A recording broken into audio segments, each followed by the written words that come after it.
The Sport of the Gods. By Paul Laurence Dunbar. Chapter 1. The Hamiltons. Fiction has said so much in regret of the old days when there were plantations and overseers and masters and slaves. That it was good to come upon such a household as Barry Hamilton's, if for no other reason than that it afforded a relief from the monotony of tiresome iteration. The little cottage in which he lived with his wife, Fannie, who was housekeeper to the Oakleys, and his son and daughter, Joe and Kit, sat back in the yard some 100 paces from the mansion of his employer. It was somewhat in the manner of the old cabin in the quarters, with which usage as well as tradition had made both master and servant familiar. But, unlike the cabin of the elder day, it was a neatly furnished, modern house, the home of a typical, good-living Negro. For 20 years Barry Hamilton had been butler for Maurice Oakley. He was one of the many slaves who upon their accession to freedom had not left the South, but had wandered from place to place in their own beloved section, waiting, working, and struggling to rise with its rehabilitated fortunes. The first faint signs of recovery were being seen when he came to Maurice Oakley as a servant. Through thick and thin he remained with him, and when the final upward tendency of his employer began his fortunes had increased in like manner. When, having married, Oakley bought the great house in which he now lived, he left the little servant's cottage in the yard, for, as he said laughingly, "There is no telling when Barry will be following my example and be taking a wife unto himself." His joking prophecy came true very soon. Barry had long had a tenderness for Fannie, the housekeeper. As she retained her post under the new Mrs. Oakley, and as there was a cottage ready to his hand, it promised to be cheaper and more convenient all around to get married. Fannie was willing, and so the matter was settled.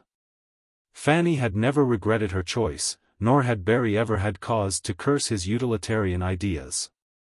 The stream of years had flowed pleasantly and peacefully with them. Their little sorrows had come, but their joys had been many. As time went on, the little cottage grew in comfort. It was replenished with things handed down from the house from time to time and with others bought from the pair's earnings. Barry had time for his lodge, and Fannie time to spare for her own house and garden. Flowers bloomed in the little plot in front and behind it. Vegetables and greens testified to the housewife's industry. Over the door of the little house a fine Virginia creeper bent and fell in graceful curves, and a cluster of insistent morning glories clung in summer about its stalwart stalk. It was into this bower of peace and comfort that Joe and Kitty were born. They brought a new sunlight into the house and a new joy to the father's and mother's hearts. Their early lives were pleasant and carefully guarded. They got what schooling the town afforded, but both went to work early, Kitty helping her mother and Joe learning the trade of barber. Kit was the delight of her mother's life. She was a pretty, cheery little thing, and could sing like a lark. Joe too was of a cheerful disposition, but from scraping the chins of aristocrats came to imbibe some of their ideas, and rather too early in life bid fair to be a dandy. But his father encouraged him, for, said he, "It's de piopa thing foo, a man what waits on quality to have quality manazin, to weigh quality clothes. 'Tain't no use to be a humoin dat boy too much, b," Fannie had replied, although she did fully as much humoin as her husband. "Hit show do mek him biggity, and a biggity pa nigga is a abomination befo de face of de Lord, but I know, 'tain't no use a talkin' to you, foo, you plumb bound up in dat Joe." Her own eyes would follow the boy lovingly and proudly even as she chided. She could not say very much, either, for Barry always had the reply that she was spoiling Kit out of all reason. The girl did have the prettiest clothes of any of her race in the town, and when she was to sing for the benefit of the AME Church or for the benefit of her father's society, the tribe of Benjamin, there was nothing too good for her to wear. In this too they were aided and abetted by Mrs. Oakley, who also took a lively interest in the girl. So the two doting parents had their chats and their jokes at each other's expense and went bravely on, doing their duties and spoiling their children much as white fathers and mothers are wont to do. What the less fortunate Negroes of the community said of them and their offspring is really not worthwhile. Envy has a sharp tongue, and when has not the aristocrat been the target for the plebeian sneers? Joe and Kit were respectively 18 and 16 at the time when the preparations for Maurice Oakley's farewell dinner to his brother Francis were agitating the whole Hamilton household. All of them had a hand in the work. Joe had shaved the two men, Kit had helped Mrs. Oakley's maid. The mother had fretted herself weak over the shortcomings of a cook that had been in the family nearly as long as herself. While Barry was stern and dignified in anticipation of the glorious figure he was to make in serving. When all was ready, peace again settled upon the Hamiltons.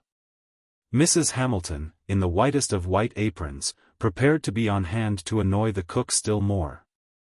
Kit was ready to station herself where she could view the finery. Joe had condescended to promise to be home in time to eat some of the good things, and Barry was gorgeous in his evening suit with the white waistcoat. As he directed the nimble waiters hither and thither. "How do you find this book? Any thoughts about the book or the author? Any suggestion for improvement? Please take a moment to share your thoughts in a comment. If you like it, share it with your friends who might enjoy it as well. Subscribe to keep in touch. Visit CompleteAudiobooks.com for more quality content." Chapter 2. A Farewell Dinner. Maurice Oakley was not a man of sudden or violent enthusiasms. Conservatism was the quality that had been the foundation of his fortunes at a time when the disruption of the country had involved most of the men of his region in ruin. Without giving anyone ground to charge him with being lukewarm or renegade to his cause. He had yet so adroitly managed his affairs that when peace came he was able quickly to recover much of the ground lost during the war. With a rare genius for adapting himself to new conditions, he accepted the changed order of things with a passive resignation. But with a stern determination to make the most out of any good that might be in it. It was a favorite remark of his that there must be some good in every system, and it was the duty of the citizen to find out that good and make it pay. He had done this. His house, his reputation, his satisfaction, were all evidences that he had succeeded. A childless man, he bestowed upon his younger brother, Francis, the enthusiasm he would have given to a son. His wife shared with her husband this feeling for her brother-in-law, and with him played the role of parent, which had otherwise been denied her. It was true that Francis Oakley was only a half-brother to Maurice, the son of a second and not too fortunate marriage. But there was no halving of the love which the elder man had given to him from childhood up. At the first intimation that Francis had artistic ability, his brother had placed him under the best masters in America, and later, when the promise of his youth had begun to blossom, he sent him to Paris, although the expenditure just at that time demanded a sacrifice which might have been the ruin of Maurice's own career. Francis's promise had never come to entire fulfillment. He was always trembling on the verge of a great success without quite plunging into it. Despite the joy which his presence gave his brother and sister-in-law, most of his time was spent abroad, where he could find just the atmosphere that suited his delicate, artistic nature. After a visit of 2 months he was about returning to Paris for a stay of 5 years. At last he was going to apply himself steadily and try to be less the dilettante. The company which Maurice Oakley brought together to say goodbye to his brother on this occasion was drawn from the best that this fine old southern town afforded. There were colonels there at whose titles and the owner's rights to them no one could laugh. There were brilliant women there who had queened it in Richmond, Baltimore, Louisville, and New Orleans, and every southern capital under the old regime. And there were younger ones there of wit and beauty who were just beginning to hold their court. For Francis was a great favorite both with men and women. He was a handsome man, tall, slender, and graceful. He had the face and brow of a poet, a pallid face framed in a mass of dark hair. There was a touch of weakness in his mouth, but this was shaded and half hidden by a full mustache that made much forgivable to beauty-loving eyes. It was generally conceded that Mrs. Oakley was a hostess whose guests had no awkward half-hour before dinner.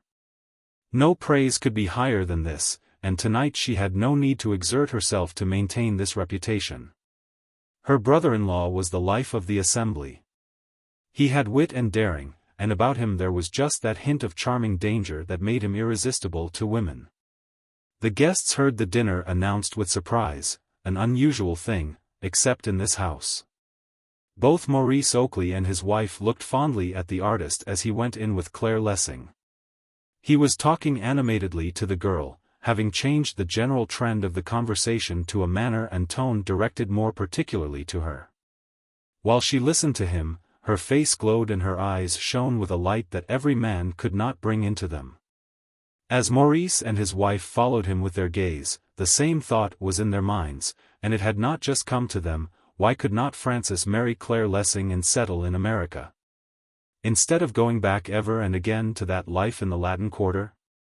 They did not believe that it was a bad life or a dissipated one, but from the little that they had seen of it when they were in Paris, it was at least a bit too free and unconventional for their traditions.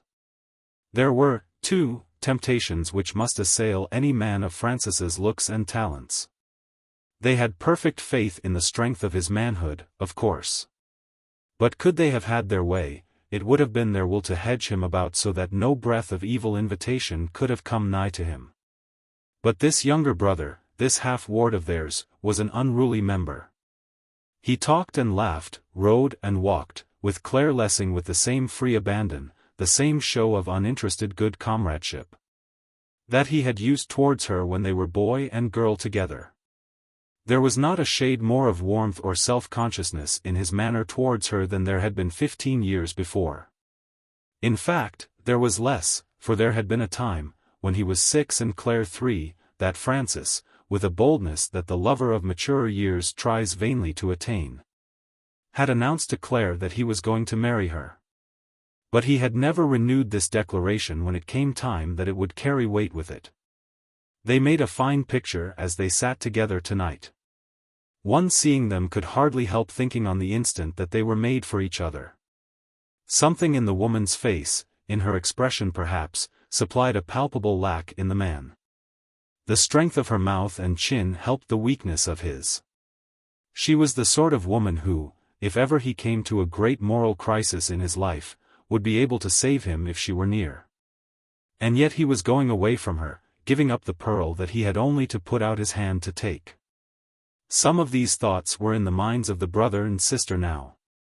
5 years does seem a long while, Francis was saying, but if a man accomplishes anything, after all, it seems only a short time to look back upon. All time is short to look back upon. It is the looking forward to it that counts. It doesn't, though, with a man, I suppose. He's doing something all the while. Yes, a man is always doing something, even if only waiting. But waiting is such unheroic business. That is the part that usually falls to a woman's lot. I have no doubt that some dark-eyed mademoiselle is waiting for you now. Francis laughed and flushed hotly. Claire noted the flush and wondered at it. Had she indeed hit upon the real point?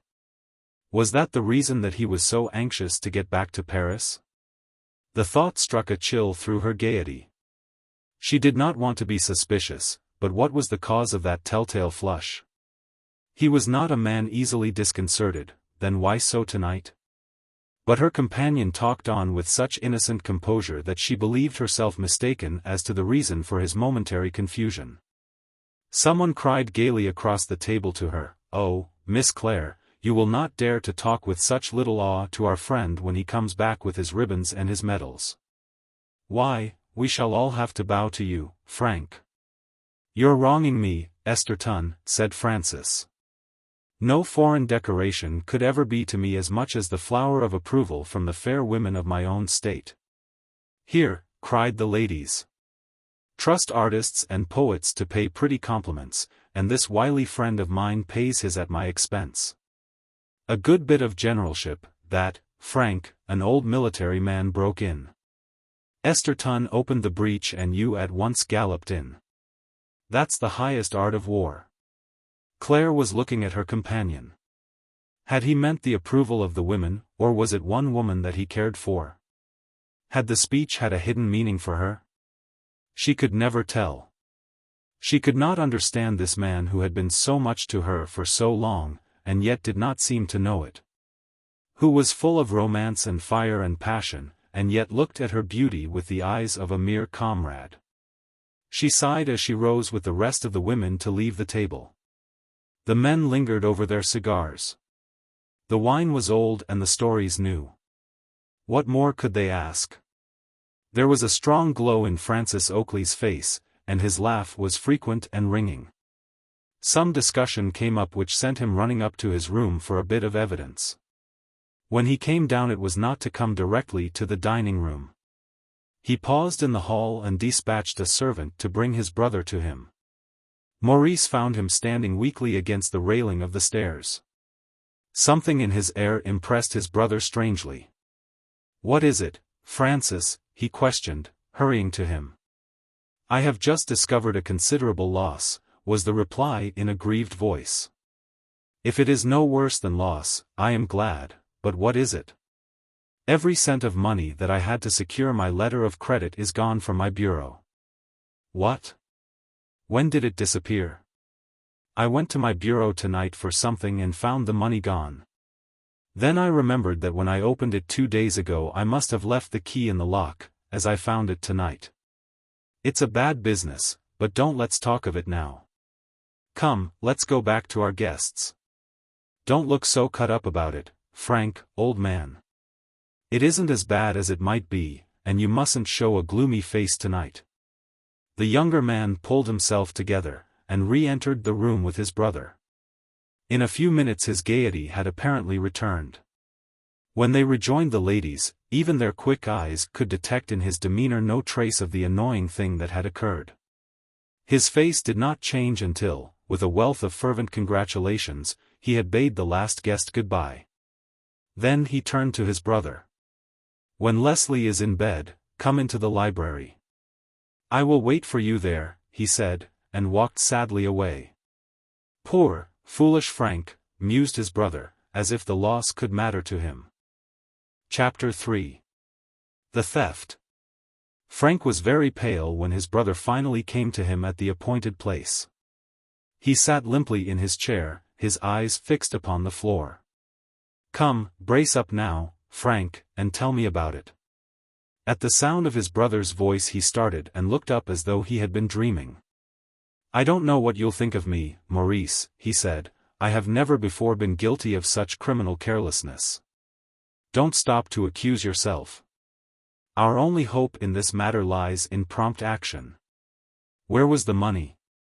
"In the oak cabinet and lying in the bureau drawer." Such a thing as a theft seemed so foreign to this place that I was never very particular about the box. But I did not know until I went to it tonight that the last time I had opened it I had forgotten to take the key out. It all flashed over me in a second when I saw it shining there. Even then I didn't suspect anything. You don't know how I felt to open that cabinet and find all my money gone. It's awful. Don't worry. How much was there in all? $986, most of which, I am ashamed to say, I had accepted from you. You have no right to talk that way, Frank. You know I do not begrudge a cent you want. I have never felt that my father did quite right in leaving me the bulk of the fortune, but we won't discuss that now. What I want you to understand, though, is that the money is yours as well as mine, and you are always welcome to it." The artist shook his head. "No, Maurice," he said, "I can accept no more from you. I have already used up all my own money and too much of yours in this hopeless fight. I don't suppose I was ever cut out for an artist, or I'd have done something really notable in this time, and would not be a burden upon those who care for me. No, I'll give up going to Paris and find some work to do." Frank, be silent. This is nonsense. Give up your art? You shall not do it. You shall go to Paris as usual. Leslie and I have perfect faith in you. You shall not give up on account of this misfortune. What are the few paltry dollars to me or to you? Nothing, I know. It isn't the money, it's the principle of the thing. Principle be hanged. You go back to Paris tomorrow, just as you had planned. I do not ask it, I command it. The younger man looked up quickly. Pardon me, Frank, for using those words and at such a time. You know how near my heart your success lies, and to hear you talk of giving it all up makes me forget myself. Forgive me, but you'll go back, won't you? You are too good, Maurice, said Frank impulsively, and I will go back, and I'll try to redeem myself. There is no redeeming of yourself to do, my dear boy. All you have to do is to mature yourself. We'll have a detective down and see what we can do in this matter. Frank gave a scarcely perceptible start. I do so hate such things, he said. And, anyway, what's the use? They'll never find out where the stuff went to. Oh, you need not be troubled in this matter. I know that such things must jar on your delicate nature. But I am a plain hard-headed businessman, and I can attend to it without distaste. But I hate to shove everything unpleasant off on you, it's what I've been doing all my life. Never mind that. Now tell me, who was the last person you remember in your room? Oh, XVIII was up there a while before dinner. But he was not alone 2 minutes. Why, he would be out of the question anyway. Who else? Hamilton was up yesterday. Alone? Yes, for a while. His boy, Joe, shaved me, and Jack was up for a while brushing my clothes. Then it lies between Jack and Joe? Frank hesitated. Neither one was left alone, though. Then only Hamilton and XVIII have been alone for any time in your room since you left the key in your cabinet? Those are the only ones of whom I know anything. What others went in during the day, of course, I know nothing about. It couldn't have been either XVIII or Hamilton. Not XVIII, no. And Hamilton is beyond suspicion. No servant is beyond suspicion. I would trust Hamilton anywhere, said Frank stoutly, and with anything. That's noble of you, Frank, and I would have done the same, but we must remember that we are not in the old days now. The Negroes are becoming less faithful and less contented, and more's the pity, and a deal more ambitious, although I have never had any unfaithfulness on the part of Hamilton to complain of before. Then do not condemn him now. I shall not condemn anyone until I have proof positive of his guilt or such clear circumstantial evidence that my reason is satisfied. I do not believe that you will ever have that against old Hamilton. This spirit of trust does you credit, Frank, and I very much hope that you may be right. But as soon as a Negro like Hamilton learns the value of money and begins to earn it, at the same time he begins to covet some easy and rapid way of securing it. The old Negro knew nothing of the value of money. When he stole hams and bacon and chickens. These were his immediate necessities and the things he valued. The present laughs at this tendency without knowing the cause. The present Negro resents the laugh, and he has learned to value other things than those which satisfy his belly. Frank looked bored. But pardon me for boring you. I know you want to go to bed. Go and leave everything to me. The young man reluctantly withdrew, and Maurice went to the telephone and rung up the police station. As Maurice had said, he was a plain, hard-headed businessman, and it took very few words for him to put the chief of police in possession of the principal facts of the case. A detective was detailed to take charge of the case, and was started immediately, so that he might be upon the ground as soon after the commission of the crime as possible. When he came he insisted that if he was to do anything he must question the robbed man and search his room at once. Oakley protested, but the detective was adamant.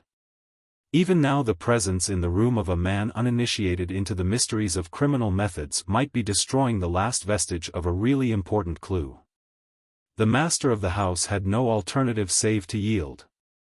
Together they went to the artist's room. A light shone out through the crack under the door. I am sorry to disturb you again, Frank, but may we come in? Who is with you? The detective. I did not know he was to come tonight. The chief thought it better. All right, in a moment. There was a sound of moving around, and in a short time the young fellow, partly undressed, opened the door. To the detective's questions he answered in substance what he had told before. He also brought out the cabinet.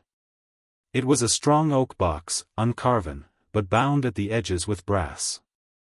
The key was still in the lock, where Frank had left it on discovering his loss. They raised the lid. The cabinet contained 2 compartments, one for letters and a smaller one for jewels and trinkets. When you opened this cabinet, your money was gone? Yes. Were any of your papers touched? No. How about your jewels? I have but few and they were elsewhere. The detective examined the room carefully, its approaches, and the hallways without. He paused knowingly at a window that overlooked the flat top of a porch. Do you ever leave this window open? It is almost always so. Is this porch on the front of the house? No, on the side. What else is out that way? Frank and Maurice looked at each other. The younger man hesitated and put his hand to his head. Maurice answered grimly, my butler's cottage is on that side and a little way back. Uh-huh. And your butler is, I believe, the Hamilton whom the young gentleman mentioned some time ago. Yes. Frank's face was really very white now. The detective nodded again. I think I have a clue, he said simply. I will be here again tomorrow morning. But I shall be gone, said Frank. You will hardly be needed, anyway. The artist gave a sigh of relief. He hated to be involved in unpleasant things. He went as far as the outer door with his brother and the detective. As he bade the officer good night and hurried up the hall, Frank put his hand to his head again with a convulsive gesture, as if struck by a sudden pain. Come, Frank, you must take a drink now and go to bed, said Oakley. I am completely unnerved. I know it, and I am no less shocked than you. But we've got to face it like men. They passed into the dining room, where Maurice poured out some brandy for his brother and himself. Who would have thought it? He asked, as he tossed his own down. Not I. I had hoped against hope up until the last that it would turn out to be a mistake. Nothing angers me so much as being deceived by the man I have helped and trusted. I should feel the sting of all this much less if the thief had come from the outside, broken in, and robbed me, but this, after all these years, is too low. Don't be hard on a man, Maurice. One never knows what prompts him to a deed. And this evidence is all circumstantial. It is plain enough for me. You are entirely too kind-hearted, Frank. But I see that this thing has worn you out. You must not stand here talking. Go to bed, for you must be fresh for tomorrow morning's journey to New York. Frank Oakley turned away towards his room. His face was haggard, and he staggered as he walked. His brother looked after him with a pitying and affectionate gaze.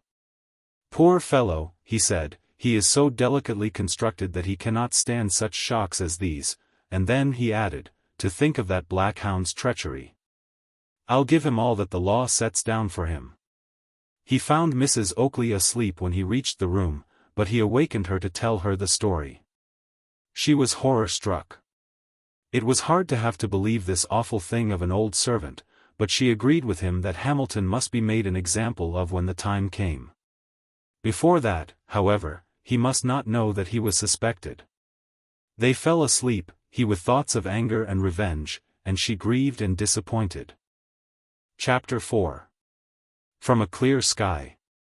The inmates of the Oakley house had not been long in their beds before Hamilton was out of his and rousing his own little household. You, Joe, he called to his son, get up FOM day and come right here. You got to he me befo you go to any shop dis morning. You, Kitty, stir yo, stumps, miss. I know yo, ma's a dressin' now. Ef she ain't, I bet I'll be after her in a minute, too. You all layin' aroon, snoozin', wn you all de pintly know dis is de morning, Mr. Frank go, way FOM here. It was a cool autumn morning, fresh and dew-washed. The sun was just rising, and a cool clear breeze was blowing across the land. The blue smoke from the house, where the fire was already going, whirled fantastically over the roofs like a belated ghost. It was just the morning to doze in comfort, and so thought all of Barry's household except himself. Loud was the complaining as they threw themselves out of bed. They maintained that it was an altogether unearthly hour to get up. Even Mrs. Hamilton added her protest, until she suddenly remembered what morning it was, when she hurried into her clothes and set about getting the family's breakfast. The good humor of all of them returned when they were seated about their table with some of the good things of the night before set out, and the talk ran cheerily around. "I do declay," said Hamilton, "you all's as bad as dem white people was last night. De way dey waded into dat food was a caution." He chuckled with delight at the recollection. "I reckon dat's what dey come foo. I wasn't payin' so much 'tention to what dey eat as to de way dem women was dressed. Why, Mis' Jedge Hill was dem gorgeous." "Oh, yes, Ma, and Miss Lessing wasn't no ways behin' her," put in Kitty. Joe did not condescend to join in the conversation, but contented himself with devouring the good things and aping the manners of the young men whom he knew had been among last night's guests. "Well, I got to be goin'," said Barry, rising. "There'll be early breakfast at de house dis morning, so's Mr. Frank kin catch de fust train." He went out cheerily to his work. No shadow of impending disaster depressed his spirits. No cloud obscured his sky. He was a simple, easy man, and he saw nothing in the manner of the people whom he served that morning at breakfast save a natural grief at parting from each other. He did not even take the trouble to inquire who the strange white man was who hung about the place. When it came time for the young man to leave, with the privilege of an old servitor, Barry went up to him to bid him goodbye. He held out his hand to him, and with a glance at his brother, Frank took it and shook it cordially. "Goodbye, Barry," he said. Maurice could hardly restrain his anger at the sight, but his wife was moved to tears at her brother-in-law's generosity. The last sight they saw as the carriage rolled away towards the station was Barry standing upon the steps waving a hearty farewell and Godspeed. "How could you do it, Frank?" gasped his brother, as soon as they had driven well out of hearing. "Hush, Maurice," said Mrs. Oakley gently, "I think it was very noble of him." "Oh, I felt sorry for the poor fellow," was Frank's reply. "Promise me you won't be too hard on him, Maurice. Give him a little scare and let him go. He's possibly buried the money, anyhow. I shall deal with him as he deserves." The young man sighed and was silent the rest of the way. "Whether I fail or succeed, you will always think well of me, Maurice," he said in parting. "And if I don't come up to your expectations, well, forgive me, that's all." His brother wrung his hand. "You will always come up to my expectations, Frank," he said. "Won't he, Leslie? He will always be our Frank, our good, generous-hearted, noble boy. God bless him." The young fellow bade them a hearty goodbye, and they, knowing what his feelings must be, spared him the prolonging of the strain. They waited in the carriage, and he waved to them as the train rolled out of the station. "He seems to be sad at going," said Mrs. Oakley. "Poor fellow, the affair of last night has broken him up considerably, but I'll make Barry pay for every pang of anxiety that my brother has suffered. Don't be revengeful, Maurice. You know what brother Frank asked of you. He is gone and will never know what happens, so I may be as revengeful as I wish." The detective was waiting on the lawn when Maurice Oakley returned. They went immediately to the library, Oakley walking with the firm, hard tread of a man who is both exasperated and determined. And the officer gliding along with the cat-like step which is one of the attributes of his profession. "Well?" was the impatient man's question as soon as the door closed upon them. "I have some more information that may or may not be of importance." "Out with it, maybe I can tell." "First, let me ask if you had any reason to believe that your butler had any resources of his own, say to the amount of $300 or $400? "Certainly not. I pay him $30 a month, and his wife $15, and with keeping up his lodges and the way he dresses that girl, he can't save very much." You know that he has money in the bank? No. Well, he has. Over $800. What? Barry? It must be the pickings of years. And yesterday it was increased by 500 more. The scoundrel. How was your brother's money, in bills? It was in large bills and gold, with some silver. Barry's money was almost all in bills of a small denomination and silver. A poor trick. It could easily have been changed. Not such a sum without exciting comment. He may have gone to several places. But he had only a day to do it in. Then someone must have been his accomplice. That remains to be proven. Nothing remains to be proven. Why, it's as clear as day that the money he has is the result of a long series of peculations, and that this last is the result of his first large theft. That must be made clear to the law. It shall be. I should advise, though, no open proceedings against this servant until further evidence to establish his guilt is found. If the evidence satisfies me, it must be sufficient to satisfy any ordinary jury. I demand his immediate arrest. As you will, sir. Will you have him called here and question him, or will you let me question him at once? Yes. Oakley struck the bell, and Barry himself answered it. You're just the man we want, said Oakley, shortly. Barry looked astonished. Shall I question him, asked the officer, or will you? I will. Barry, you deposited $500 at the bank yesterday? Well, Sue, Mr. Oakley, was the grinning reply, ef you ain't de beaten's man to fin out things I ever seen. The employer half rose from his chair. His face was livid with anger. But at a sign from the detective he strove to calm himself. You had better let me talk to Barry, Mr. Oakley, said the officer. Oakley nodded. Barry was looking distressed and excited. He seemed not to understand it at all. Barry, the officer pursued, you admit having deposited $500 in the bank yesterday? Sut, New York. Dey ain't no reason why I shouldn't admit it, septin, around, ermong dese jealous niggas. Uh-huh. Well, now, where did you get this money? Why, I waked foo it, oh, cose, way you suppose I got it? Tain't drappin' off trees, I reckon, not ruin dis pot of de country. You worked for it? You must have done a pretty big job to have got so much money all in a lump. But I didn't get it in a lump. Why, man, I've been savon dat money fu monfo yes. More than 4 years. Why didn't you put it in the bank as you got it? Why, mostly it was too small, and so I de kep it in a ol sock. I told Fannie dat someday ef de bank didn't bus wid all de res I had, I'd put it in too. She was alus sayin' it was too much to have layin' ruined de house. But I de tole her dat no robber wasn't goin' to both a de po nigga down in de yid wid de rich white man up at de house. But finally I listened to her and sposited it yistiddy. You're a liar. You're a liar, you black thief. Oakley broke in impetuously. You have learned your lesson well, but you can't cheat me. I know where that money came from.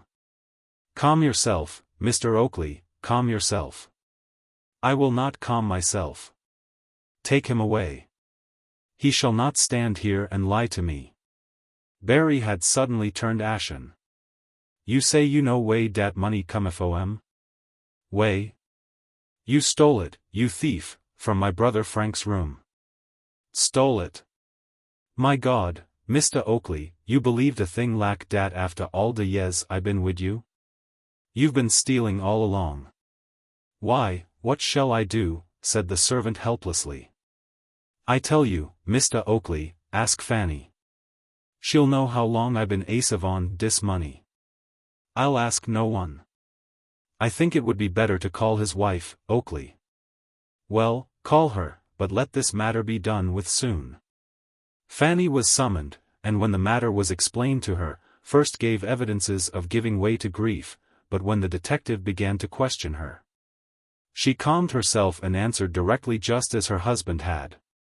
"Well posted," sneered Oakley. "Arrest that man." Barry had begun to look more hopeful during Fanny's recital, but now the ashen look came back into his face. At the word "arrest," his wife collapsed utterly, and sobbed on her husband's shoulder. "Send the woman away." "I won't go," cried Fanny stoutly, "I'll stay right here by my husband." "You shan't drive me away from him." Barry turned to his employer. "You believe dat I stole from dis house after all the years I've been in it, after the care I took of yo' money and yo' valuables, after the way I've put you to bed from many a dinner. And you woke up to fin all yo' money safe. Now, can you believe dis?" His voice broke, and he ended with a cry. "Yes, I believe it, you thief, yes. Take him away." Barry's eyes were bloodshot as he replied, Damn you. Damn you. Ef dat's all dese years counted foo, I wish I had stoled it." Oakley made a step forward, and his man did likewise, but the officer stepped between them. "Take that damned hound away, or, by God, I'll do him violence." The two men stood fiercely facing each other, then the handcuffs were snapped on the servant's wrist. "No, no," shrieked Fanny, you mustn't. "Oh, my God. He ain't no thief. I'll go to Ms. Oakley. She neva will believe it." She sped from the room. The commotion had called a crowd of curious servants into the hall. Fanny hardly saw them as she dashed among them, crying for her mistress. In a moment she returned, dragging Mrs. Oakley by the hand. Tell Miss Leslie, dat you don't believe it. Don't let rest Barry." "Why, Fanny, I can't do anything. It all seems perfectly plain, and Mr. Oakley knows better than any of us, you know."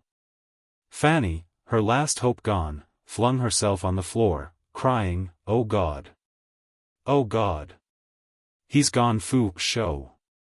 Her husband bent over her, the tears dropping from his eyes. "Neva min, Fanny," he said, "neva min. Hit's bound to come out all right." She raised her head, and seizing his manacled hands pressed them to her breast, wailing in a low monotone, "Gone! Gone!" They disengaged her hands, and led Barry away. "Take her out," said Oakley sternly to the servants. And they lifted her up and carried her away in a sort of dumb stupor that was half a swoon. They took her to her little cottage, and laid her down until she could come to herself and the full horror of her situation burst upon her. Chapter 5. The Justice of Men. The arrest of Barry Hamilton on the charge preferred by his employer was the cause of unusual commotion in the town. Both the accuser and the accused were well known to the citizens, white and black, Maurice Oakley as a solid man of business, and Barry as an honest, sensible Negro, and the pink of good servants. The evening papers had a full story of the crime, which closed by saying that the prisoner had amassed a considerable sum of money, it was very likely from a long series of smaller peculations. It seems a strange irony upon the force of right living, that this man, who had never been arrested before, who had never even been suspected of wrongdoing, should find so few who even at the first telling doubted the story of his guilt. Many people began to remember things that had looked particularly suspicious in his dealings. Some others said, "I didn't think it of him." There were only a few who dared to say, "I don't believe it of him." The first act of his lodge, the tribe of Benjamin, whose treasurer he was to have his accounts audited, when they should have been visiting him with comfort. And they seemed personally grieved when his books were found to be straight. The AME Church, of which he had been an honest and active member, hastened to disavow sympathy with him, and to purge itself of contamination by turning him out. His friends were afraid to visit him and were silent when his enemies gloated.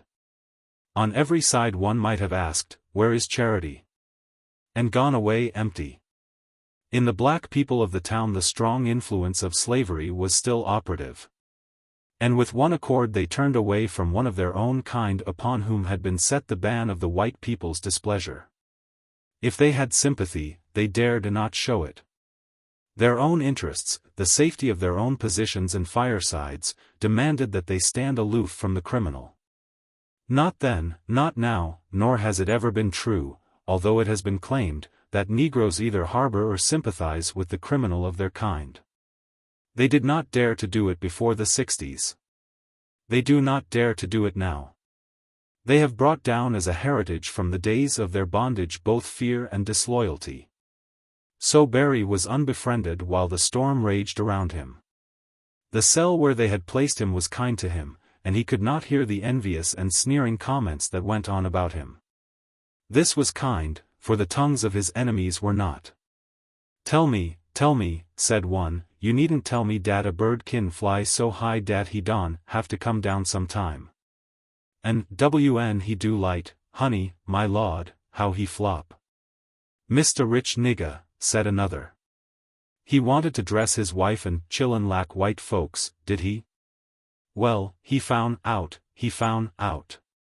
By the time the jedge git though wid him he won't be holin' his haid so high. Dat gal o' his'n, broke in old Isaac Brown indignantly, she wouldn't speak to my gal, Minty, when she met her on the street. I reckon she come down off en her high hoss now. The fact of the matter was that Minty Brown was no better than she should have been, and did not deserve to be spoken to.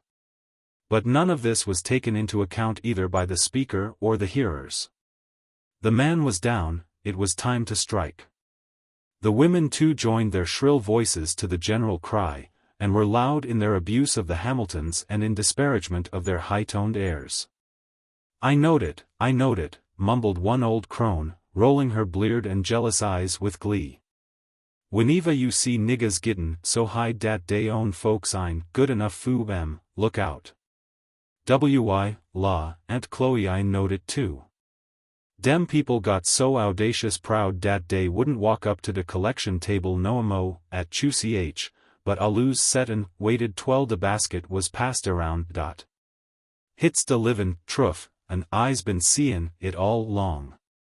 I ain't said nuffin', but I knowed what usie gwine to happen. Chloe ain't lived all dese years fu nuffin', and ef she got de gif o' second sight, tain't fu her to say. The women suddenly became interested in this half-assertion, and the old hag, seeing that she had made the desired impression, lapsed into silence. The whites were not neglecting to review and comment on the case also. It had been long since so great a bit of wrongdoing in a Negro had given them cause for speculation and recrimination. I tell you, said old Horace Talbot, who was noted for his kindliness towards people of color, I tell you, I pity that darky more than I blame him. Now, here's my theory. They were in the bar of the Continental Hotel, and the old gentleman sipped his liquor as he talked. It's just like this. The North thought they were doing a great thing when they come down here and freed all the slaves. They thought they were doing a great thing, and I'm not saying a word against them. I give them the credit for having the courage of their convictions.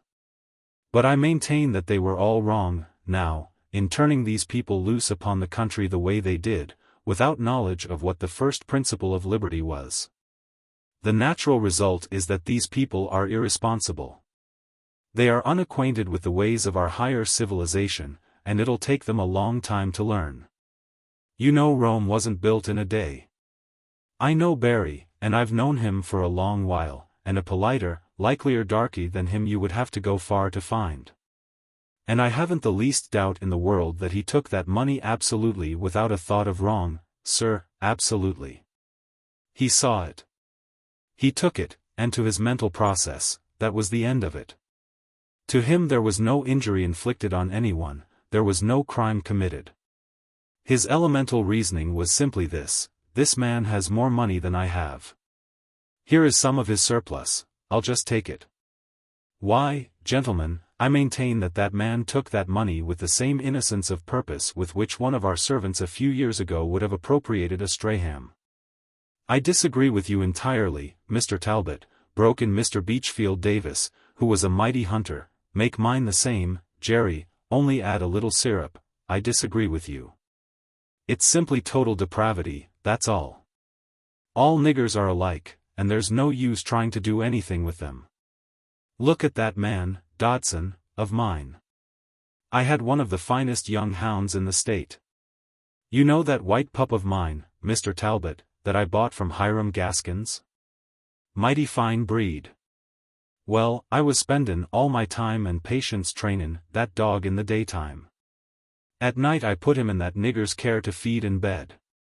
Well, do you know, I came home the other night and found that black rascal gone.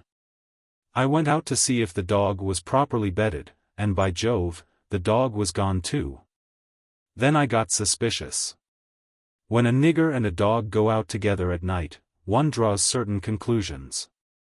I thought I had heard bayin' way out towards the edge of the town. So I stayed outside and watched. In about an hour here came Dodson with a possum hung over his shoulder and my dog trottin' at his heels. He'd been possum huntin' with my hound, with the finest hound in the state, sir. Now, I appeal to you all, gentlemen, if that ain't total depravity, what is total depravity? Not total depravity, Beachfield, I maintain, but the very irresponsibility of which I have spoken.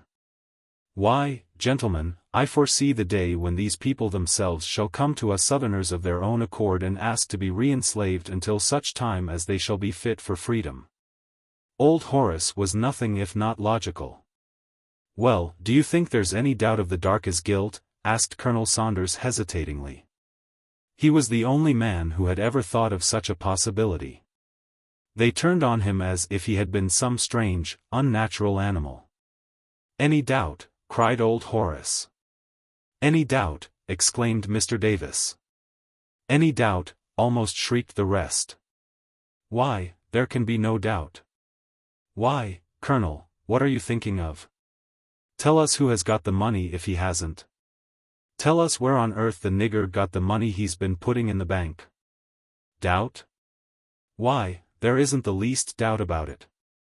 Certainly, said the Colonel, but I thought, of course, he might have saved it. There are several of those people, you know, who do a little business and have bank accounts. Yes, but they are in some sort of business. This man makes only $30 a month. Don't you see? The Colonel saw, or said he did. And he did not answer what he might have answered, that Barry had no rent and no board to pay. His clothes came from his master, and Kitty and Fannie looked to their mistress for the larger number of their supplies. He did not call to their minds that Fannie herself made $15 a month, and that for 2 years Joe had been supporting himself. These things did not come up, and as far as the opinion of the gentlemen assembled in the Continental bar went, Barry was already proven guilty. As for the prisoner himself, after the first day when he had pleaded, not guilty, and been bound over to the grand jury, he had fallen into a sort of dazed calm that was like the stupor produced by a drug. He took little heed of what went on around him. The shock had been too sudden for him, and it was as if his reason had been for the time unseated. That it was not permanently overthrown was evidenced by his waking to the most acute pain and grief whenever Fannie came to him. Then he would toss and moan and give vent to his sorrow in passionate complaints. I didn't take his money, Fannie, you know I didn't. I waked foo every cent of dat money, and I saved it myself. Oh, I'll neva be able to get a job again. Me in de lockup, me, after all dese years. Beyond this, apparently, his mind could not go. That his detention was anything more than temporary never seemed to enter his mind. That he would be convicted and sentenced was as far from possibility as the skies from the earth. If he saw visions of a long sojourn in prison, it was only as a nightmare half consciously experienced and which with the struggle must give way before the waking. Fannie was utterly hopeless. She had laid down whatever pride had been hers and gone to plead with Maurice Oakley for her husband's freedom, and she had seen his hard, set face.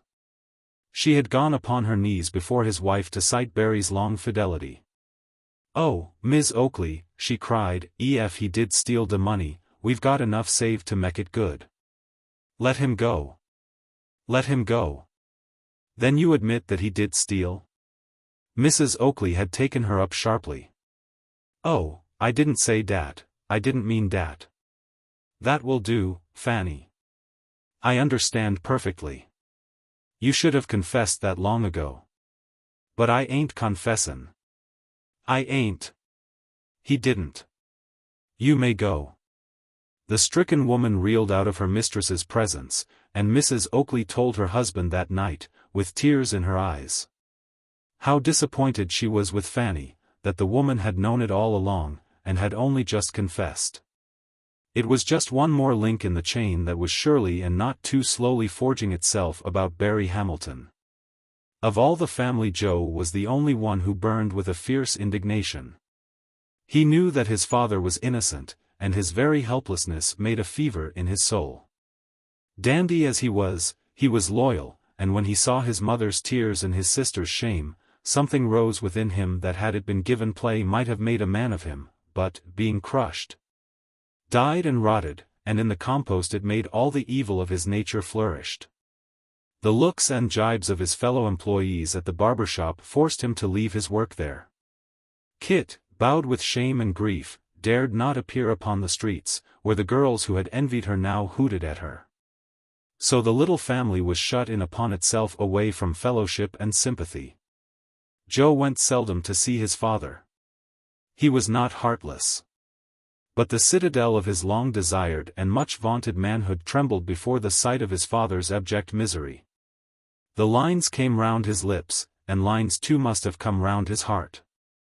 Poor fellow, he was too young for this forcing process, and in the hothouse of pain he only grew an acrid, unripe cynic. At the sitting of the grand jury Barry was indicted. His trial followed soon, and the town turned out to see it. Some came to laugh and scoff, but these, his enemies, were silenced by the spectacle of his grief. In vain the lawyer whom he had secured showed that the evidence against him proved nothing. In vain he produced proof of the slow accumulation of what the man had. In vain he pleaded the man's former good name. The judge and the jury saw otherwise. Barry was convicted. He was given 10 years at hard labor. He hardly looked as if he could live out one as he heard his sentence. But nature was kind and relieved him of the strain. With a cry as if his heart were bursting, he started up and fell forward on his face unconscious.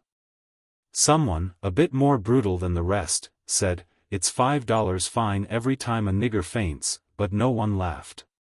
There was something too portentous, too tragic in the degradation of this man.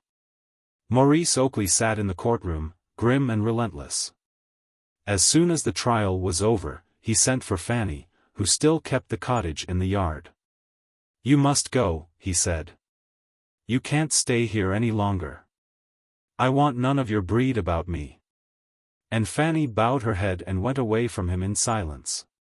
All the night long the women of the Hamilton household lay in bed and wept, clinging to each other in their grief. But Joe did not go to sleep. Against all their entreaties, he stayed up. He put out the light and sat staring into the gloom with hard, burning eyes. Chapter 6. Outcasts.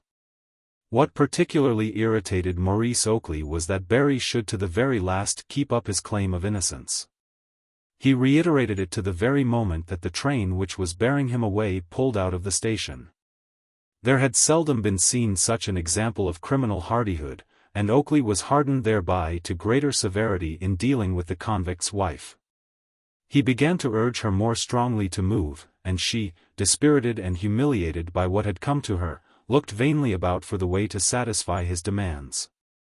With her natural protector gone, she felt more weak and helpless than she had thought it possible to feel. It was hard enough to face the world. But to have to ask something of it was almost more than she could bear. With the conviction of her husband, the last $500 had been confiscated as belonging to the stolen money, but their former deposit remained untouched. With this she had the means at her disposal to tide over their present days of misfortune. It was not money she lacked, but confidence. Some inkling of the world's attitude towards her, guiltless though she was, reached her and made her afraid. Her desperation, however, would not let her give way to fear, so she set forth to look for another house. Joe and Kit saw her go as if she were starting on an expedition into a strange country. In all their lives they had known no home save the little cottage in Oakley's yard. Here they had toddled as babies and played as children and been happy and carefree. There had been times when they had complained and wanted a home off by themselves, like others whom they knew. They had not failed, either, to draw unpleasant comparisons between their mode of life and the old plantation quarters system. But now all this was forgotten, and there were only grief and anxiety that they must leave the place and in such a way. Fannie went out with little hope in her heart, and a short while after she was gone Joe decided to follow her and make an attempt to get work. "I'll go and see what I kin do, anyway, Kit. 'Tain't much use, I reckon, trying to get into a baba shop where they shave white folks, because all the white folks are down on us. I'll try one of the colored shops." This was something of a condescension for Barry Hamilton's son. He had never yet shaved a black chin or put shears to what he termed naps, and he was proud of it. He thought, though, that after the training he had received from the superior, tonsorial parlors, where he had been employed, he had but to ask for a place and he would be gladly accepted. It is strange how all the foolish little vaunting things that a man says in days of prosperity wax a giant crop around him in the days of his adversity. Barry Hamilton's son found this out almost as soon as he had applied at the first of the colored shops for work.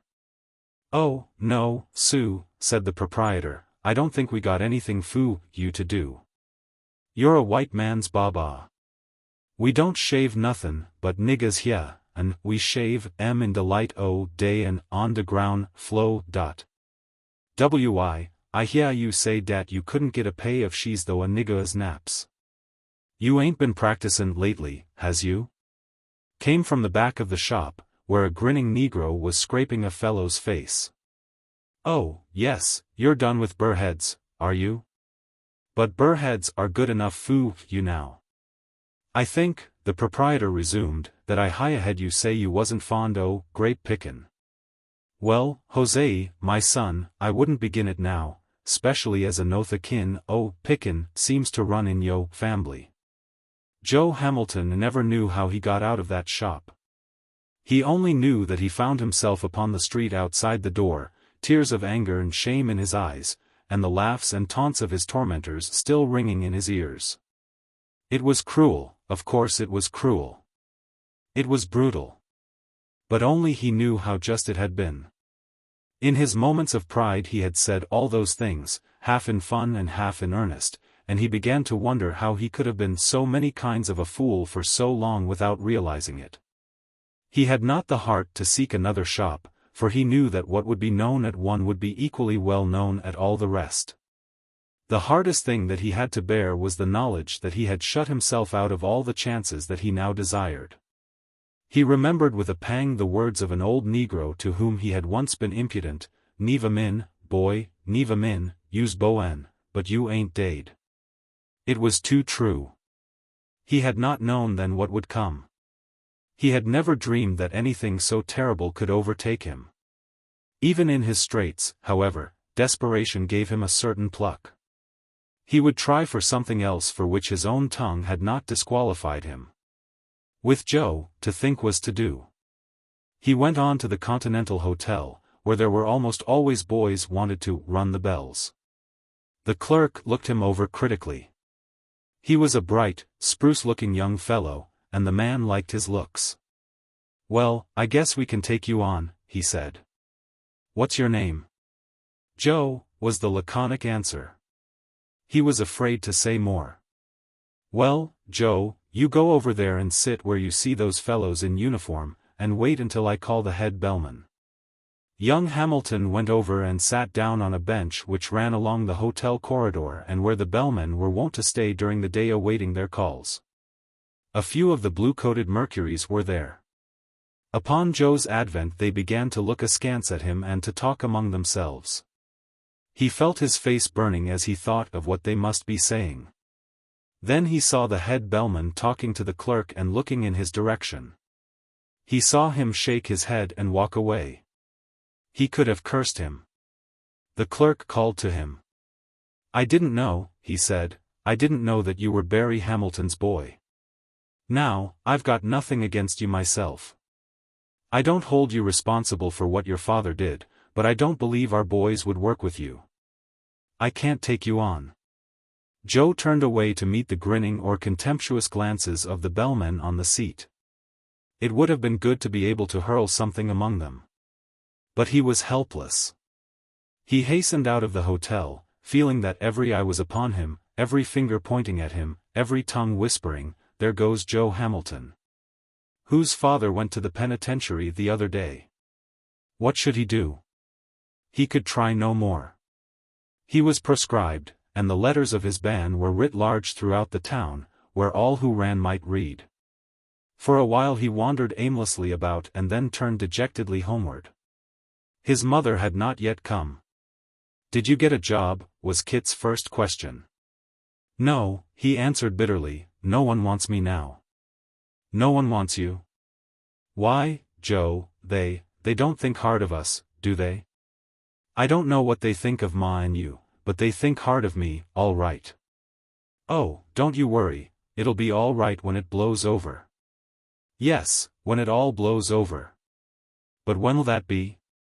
"Oh, after a while, when we can show we're all right." Some of the girl's cheery hopefulness had come back to her in the presence of her brother's dejection, as a woman always forgets her own sorrow when someone she loves is grieving. But she could not communicate any of her feeling to Joe, who had been and seen and felt, and now sat darkly waiting his mother's return. Some presentiment seemed to tell him that, armed as she was with money to pay for what she wanted and asking for nothing without price, she would yet have no better tale to tell than he. None of these forebodings visited the mind of Kit, and as soon as her mother appeared on the threshold she ran to her, crying, "Oh, where are we going to live, Ma?" Fannie looked at her for a moment, and then answered with a burst of tears, "God knows, child, God knows." The girl stepped back astonished. Why? And then with a rush of tenderness she threw her arms about her mother's neck. "Oh, you're tired to death," she said, "that's what's the matter with you. Never mind about the house now. I've got some tea made for you, and you just take a cup." Fannie sat down and tried to drink her tea, but she could not. It stuck in her throat, and the tears rolled down her face and fell into the shaking cup. Joe looked on silently. He had been out and he understood. "I'll go out tomorrow and do some looking around for a house while you stay at home and rest, Ma." Her mother looked up, the maternal instinct for the protection of her daughter at once aroused. "Oh, no, not you, Kitty," she said. Then for the first time Joe spoke, "You'd just as well tell Kitty now, Ma, for she's got to come across it anyhow." "What you know about it? Where you been to?" "I've been out huntin' work. I've been to Jones's Baba shop and to the Continental Hotel." His light brown face turned brick red with anger and shame at the memory of it. "I don't think I'll try any more." Kitty was gazing with wide and saddening eyes at her mother. "Were they mean to you too, Ma?" she asked breathlessly. "Mean? Oh, Kitty. Kitty. You don't know what it was like. It nigh killed me. They was plenty of houses and owned by people I've knowed fu years, but not one of them wanted to rent to me. Some of 'em made excuses 'bout one thing er t'other, but de res come right straight out and said dat we'd give a neighborhood a bad name ef we moved into it. I've almost tramped my legs off. I've tried every decent place I could think of, but nobody wants us." The girl was standing with her hands clenched nervously before her. It was almost more than she could understand. "Why, we ain't done anything," she said. "Even if they don't know any better than to believe that Pa was guilty, they know we ain't done anything." "I'd like to cut the heart out of a few of them," said Joe in his throat. "It ain't goin' to do no good to look at it thataway, Joe," his mother replied. "I know hit's hard, but we got to do the best we kin." "What are we goin' to do?" cried the boy fiercely. "They won't let us work. They won't let us live anyway." Do they want us to live on the levee and steal, like some of 'em do? What are we goin' to do? Echoed Kitty helplessly. I'd go out if I thought I could find anything to work at. Don't you go anyway, child. You'd only be worse. De nigga men dat ust to be bowin' and scrappin' to me and teckin' off day hats to me laughed in my face. I met Minty, and she slurred me right in the street. Dey do worse foo you. In the midst of the conversation a knock came at the door. It was a messenger from the house, as they still called Oakleys home, and he wanted them to be out of the cottage by the next afternoon, as the new servants were coming and would want the rooms. The message was so curt, so hard and decisive, that Fannie was startled out of her grief into immediate action. Well, we got to go, she said, rising wearily. But where are we goin'? Wailed Kitty in a fright. There's no place to go to. We haven't got a house. Where'll we go? Out town someplace as fur away from this damned hole as we kin get. The boy spoke recklessly in his anger. He had never sworn before his mother before. She looked at him in horror. Joe, she said, you're meckin' it wuss. You're meckin' it hot off me to bay when you talk date away. What you mean? Way you think God is? Joe remained sullenly silent. His mother's faith was too stalwart for his comprehension. There was nothing like it in his own soul to interpret it. We'll get to secondhand deala to tekwa things tomorrow, and then we'll go away someplace, up no th maybe. Let's go to New York, said Joe. New York, eh? They had heard of New York as a place vague and far away, a city that, like heaven, to them had existed by faith alone. All the days of their lives they had heard of it, and it seemed to them the center of all the glory, all the wealth, and all the freedom of the world. New York. It had an alluring sound. Who would know them there? Who would look down upon them? It's a mighty long ways off me to be statin at this time o' life. We want to go a long ways off. I wonder what Pa would think of it if he was here, put in Kitty. I guess he'd think we was doin' the best we could.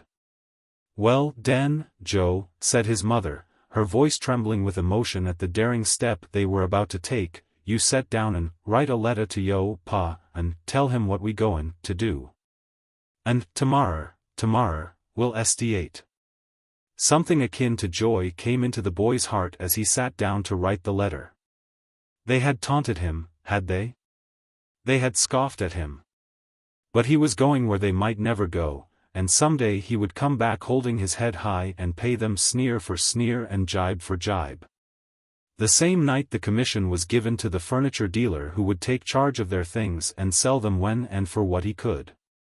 From his window the next morning Maurice Oakley watched the wagon emptying the house. Then he saw Fannie come out and walk about her little garden, followed by her children. He saw her as she wiped her eyes and led the way to the side gate. Well, they're gone, he said to his wife. I wonder where they're going to live. Oh, some of their people will take them in, replied Mrs. Oakley languidly. Despite the fact that his mother carried with her the rest of the money drawn from the bank, Joe had suddenly stepped into the place of the man of the family. He attended to all the details of their getting away with a promptness that made it seem untrue that he had never been more than 30 miles from his native town. He was eager and excited. As the train drew out of the station, he did not look back upon the place which he hated, but Fannie and her daughter let their eyes linger upon it until the last house, the last chimney, and the last spire faded from their sight, and their tears fell and mingled as they were whirled away toward the unknown. Chapter 7. In New York. To the provincial coming to New York for the first time, ignorant and unknown, the city presents a notable mingling of the qualities of cheeriness and gloom. If he have any eye at all for the beautiful, he cannot help experiencing a thrill as he crosses the ferry over the river filled with plying craft and catches the first sight of the spires and buildings of New York. If he have the right stuff in him, A something will take possession of him that will grip him again every time he returns to the scene and will make him long and hunger for the place when he is away from it. Later, the lights in the busy streets will bewilder and entice him. He will feel shy and helpless amid the hurrying crowds. A new emotion will take his heart as the people hasten by him, a feeling of loneliness, almost of grief, that with all of these souls about him he knows not one and not one of them cares for him. After a while he will find a place and give a sigh of relief as he settles away from the city's sights behind his cozy blinds. It is better here, and the city is cruel and cold and unfeeling.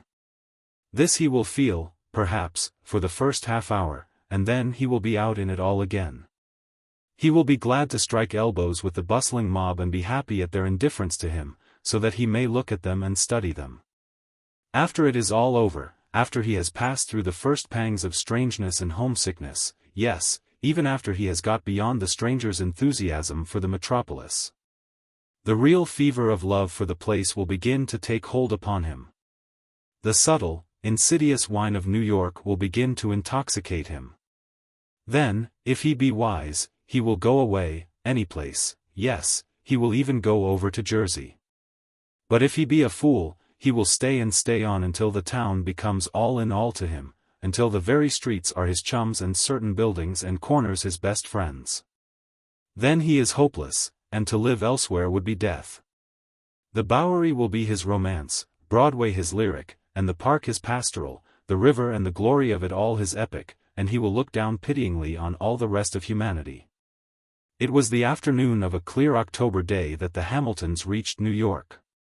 Fannie had some misgivings about crossing the ferry, but once on the boat these gave way to speculations as to what they should find on the other side. With the eagerness of youth to take in new impressions, Joe and Kitty were more concerned with what they saw about them than with what their future would hold. Though they might well have stopped to ask some such questions. In all the great city they knew absolutely no one, and had no idea which way to go to find a stopping place. They looked about them for some colored face, and finally saw one among the porters who were handling the baggage. To Joe's inquiry he gave them an address, and also proffered his advice as to the best way to reach the place. He was exceedingly polite, and he looked hard at Kitty. They found the house to which they had been directed, and were a good deal surprised at its apparent grandeur. It was a 4-storied brick dwelling on 27th Street. As they looked from the outside, they were afraid that the price of staying in such a place would be too much for their pockets. Inside, the sight of the hard, gaudily upholstered installment plan furniture did not disillusion them, and they continued to fear that they could never stop at this fine place. But they found Mrs. Jones, the proprietress, both gracious and willing to come to terms with them. As Mrs. Hamilton, she began to be Mrs. Hamilton now, to the exclusion of Fannie, would have described Mrs. Jones. She was a big yellow woman. She had a broad good-natured face and a tendency to run to bust. "Yes," she said, "I think I could arrange to take you. I could let you have 2 rooms, and you could use my kitchen until you decided whether you wanted to take a flat or not. I has the whole house myself, and I keeps roomers. But lotta on I could fix things so's you could have the whole 3rd floor if you wanted to. Most my gentmen's railroad gentmen, they is. I guess it must been Mr. Thomas that sent you up here. He was a little bright man down at the depot." "Yes, that's him. That's Mr. Thomas. He's always lookin' out to send someone here, because he's been here 3 years hisself and he kin recommend my house." It was a relief to the Hamiltons to find Mrs. Jones so gracious and homelike. So the matter was settled, and they took up their abode with her and sent for their baggage. With the first pause in the rush that they had experienced since starting away from home, Mrs. Hamilton began to have time for reflection, and their condition seemed to her much better as it was. Of course, it was hard to be away from home and among strangers, but the arrangement had this advantage, that no one knew them or could taunt them with their past trouble. She was not sure that she was going to like New York. It had a great name and was really a great place, but the very bigness of it frightened her and made her feel alone. For she knew that there could not be so many people together without a deal of wickedness. She did not argue the complement of this, that the amount of good would also be increased, but this was because to her evil was the very present factor in her life. Joe and Kit were differently affected by what they saw about them. The boy was wild with enthusiasm and with a desire to be a part of all that the metropolis meant. In the evening he saw the young fellows passing by dressed in their spruce clothes, and he wondered with a sort of envy where they could be going. Back home there had been no place much worth going to, except church and one or two people's houses. But these young fellows seemed to show by their manners that they were neither going to church nor a family visiting. In the moment that he recognized this, a revelation came to him, the knowledge that his horizon had been very narrow, and he felt angry that it was so. Why should those fellows be different from him? Why should they walk the streets so knowingly, so independently, when he knew not whither to turn his steps? Well, he was in New York, and now he would learn. Some day some greenhorn from the south should stand at a window and look out envying him, as he passed, red cravat, patent leathered, intent on some goal. Was it not better, after all, that circumstances had forced them thither? Had it not been so, they might all have stayed home and stagnated. Well, thought he, it's an ill wind that blows nobody good, and somehow, with a guilty underthought, he forgot to feel the natural pity for his father, toiling guiltless in the prison of his native state. Whom the gods wish to destroy they first make mad. The first sign of the demoralization of the provincial who comes to New York is his pride at his insensibility to certain impressions which used to influence him at home. First, he begins to scoff, and there is no truth in his views nor depth in his laugh. But by and by, from mere pretending, it becomes real. He grows callous. After that he goes to the devil very cheerfully. No such radical emotions, however, troubled Kit's mind. She too stood at the windows and looked down into the street. There was a sort of complacent calm in the manner in which she viewed the girls' hats and dresses. Many of them were really pretty, she told herself, but for the most part they were not better than what she had had down home. There was a sound quality in the girls' makeup that helped her to see through the glamour of mere place and recognize worth for itself. Or it may have been the critical faculty, which is prominent in most women, that kept her from thinking a 5-cent cheesecloth any better in New York than it was at home. She had a certain self-respect which made her value herself and her own traditions higher than her brother did his. When later in the evening the porter who had been kind to them came in and was introduced as Mr. William Thomas, young as she was, she took his open admiration for her with more coolness than Joe exhibited when Thomas offered to show him something of the town some day or night. Mr. Thomas was a loquacious little man with a confident air born of an intense admiration of himself. He was the idol of a number of servant girls' hearts, and altogether a decidedly dashing back-areaway Don Juan. "I tell you, Miss Kitty," he burst forth, a few minutes after being introduced, "they ain't no use talkin', Nyok LL give you a shakin' up 'at you won't soon forget. It's the only town on the face of the earth. You kin bet your life they ain't no flies on Nyok. We get the best shows here, we get the best concerts, say, now, what's the use my callin' it all out, we simply get the best of everything." "Great place," said Joe wisely, in what he thought was going to be quite a man-of-the-world manner. But he burned with shame the next minute because his voice sounded so weak and youthful. Then too the oracle only said, "Yes," to him, and went on expatiating to Kitty on the glories of the metropolis. "J'ever see the Statue o' Liberty? Great thing, the Statue o' Liberty. I'll take you round someday. And Coney Island, oh my, now that's the place, and talk about fun. That's the place for me." "La, Thomas," Mrs. Jones put in, "how you do run on. Why, the strangers'll think they'll be talked to death before they have time to breathe." "Oh, I guess the folks understand me. I'm one o' them men 'at believe in whooping things up right from the beginning. I'm never strange with anybody.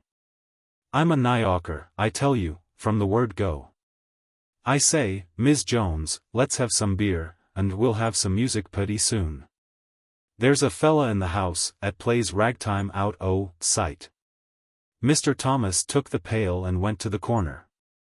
As he left the room, Mrs. Jones slapped her knee and laughed until her bust shook like jelly. Mr. Thomas is a case, show, she said. But he likes you all, and I'm mighty glad of it. Phoo, he's mighty curious about the house when he don't like the rumors. Joe felt distinctly flattered, for he found their new acquaintance charming. His mother was still a little doubtful, and Kitty was sure she found the young man fresh. He came in pretty soon with his beer, and a half-dozen crabs in a bag.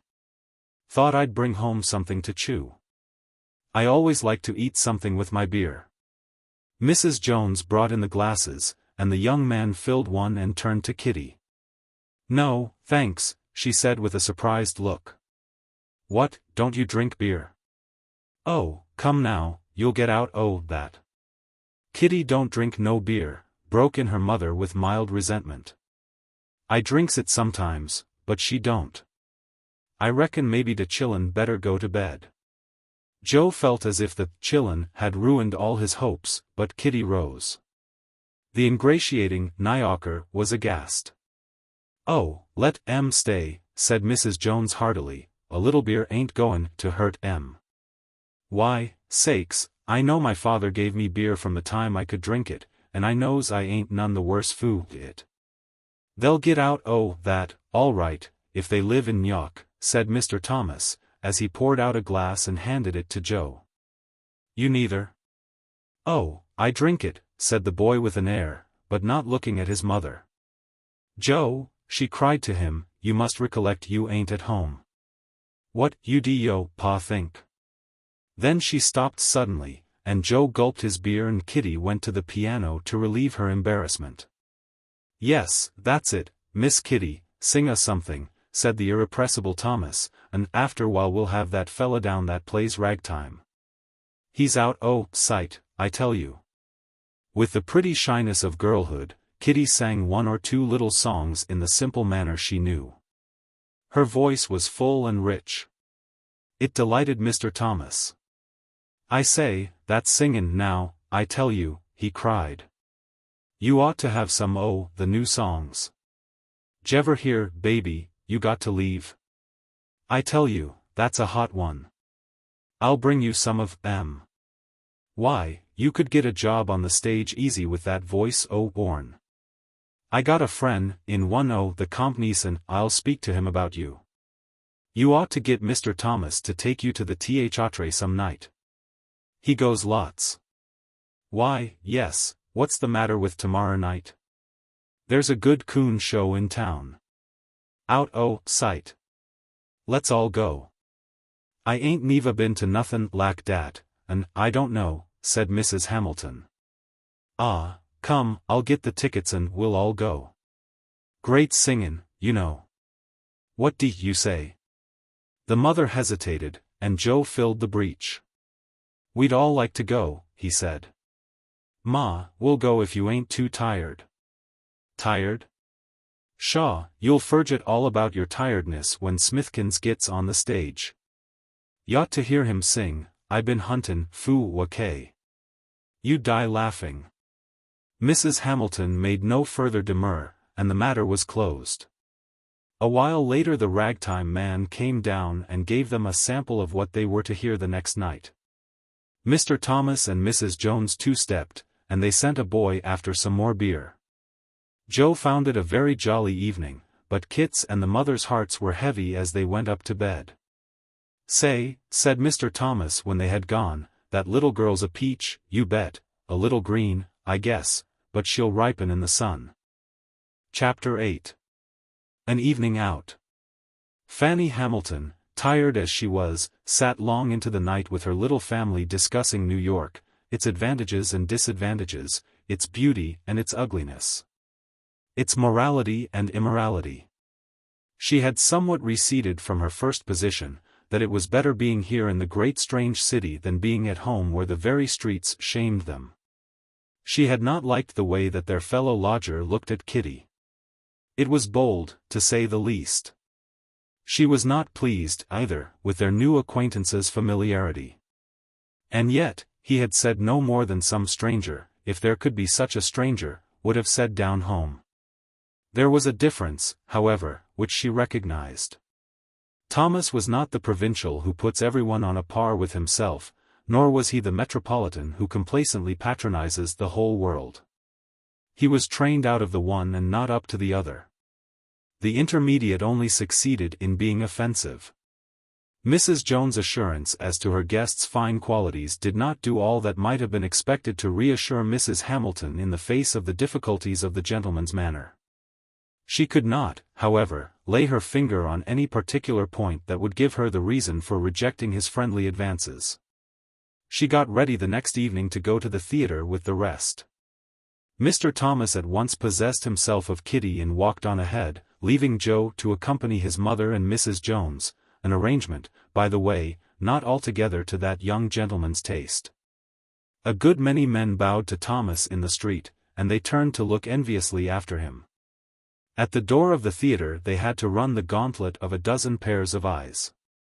Here, too, the party's guide seemed to be well known, for someone said, before they passed out of hearing, "I wonder who that little light girl is that Thomas is with tonight?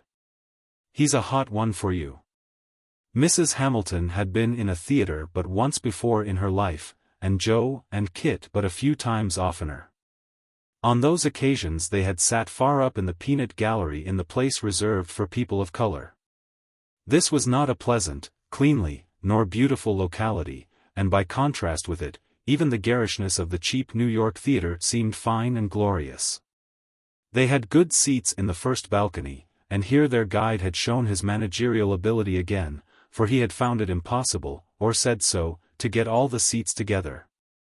So that he and the girl were in the row in front and to one side of where the rest sat.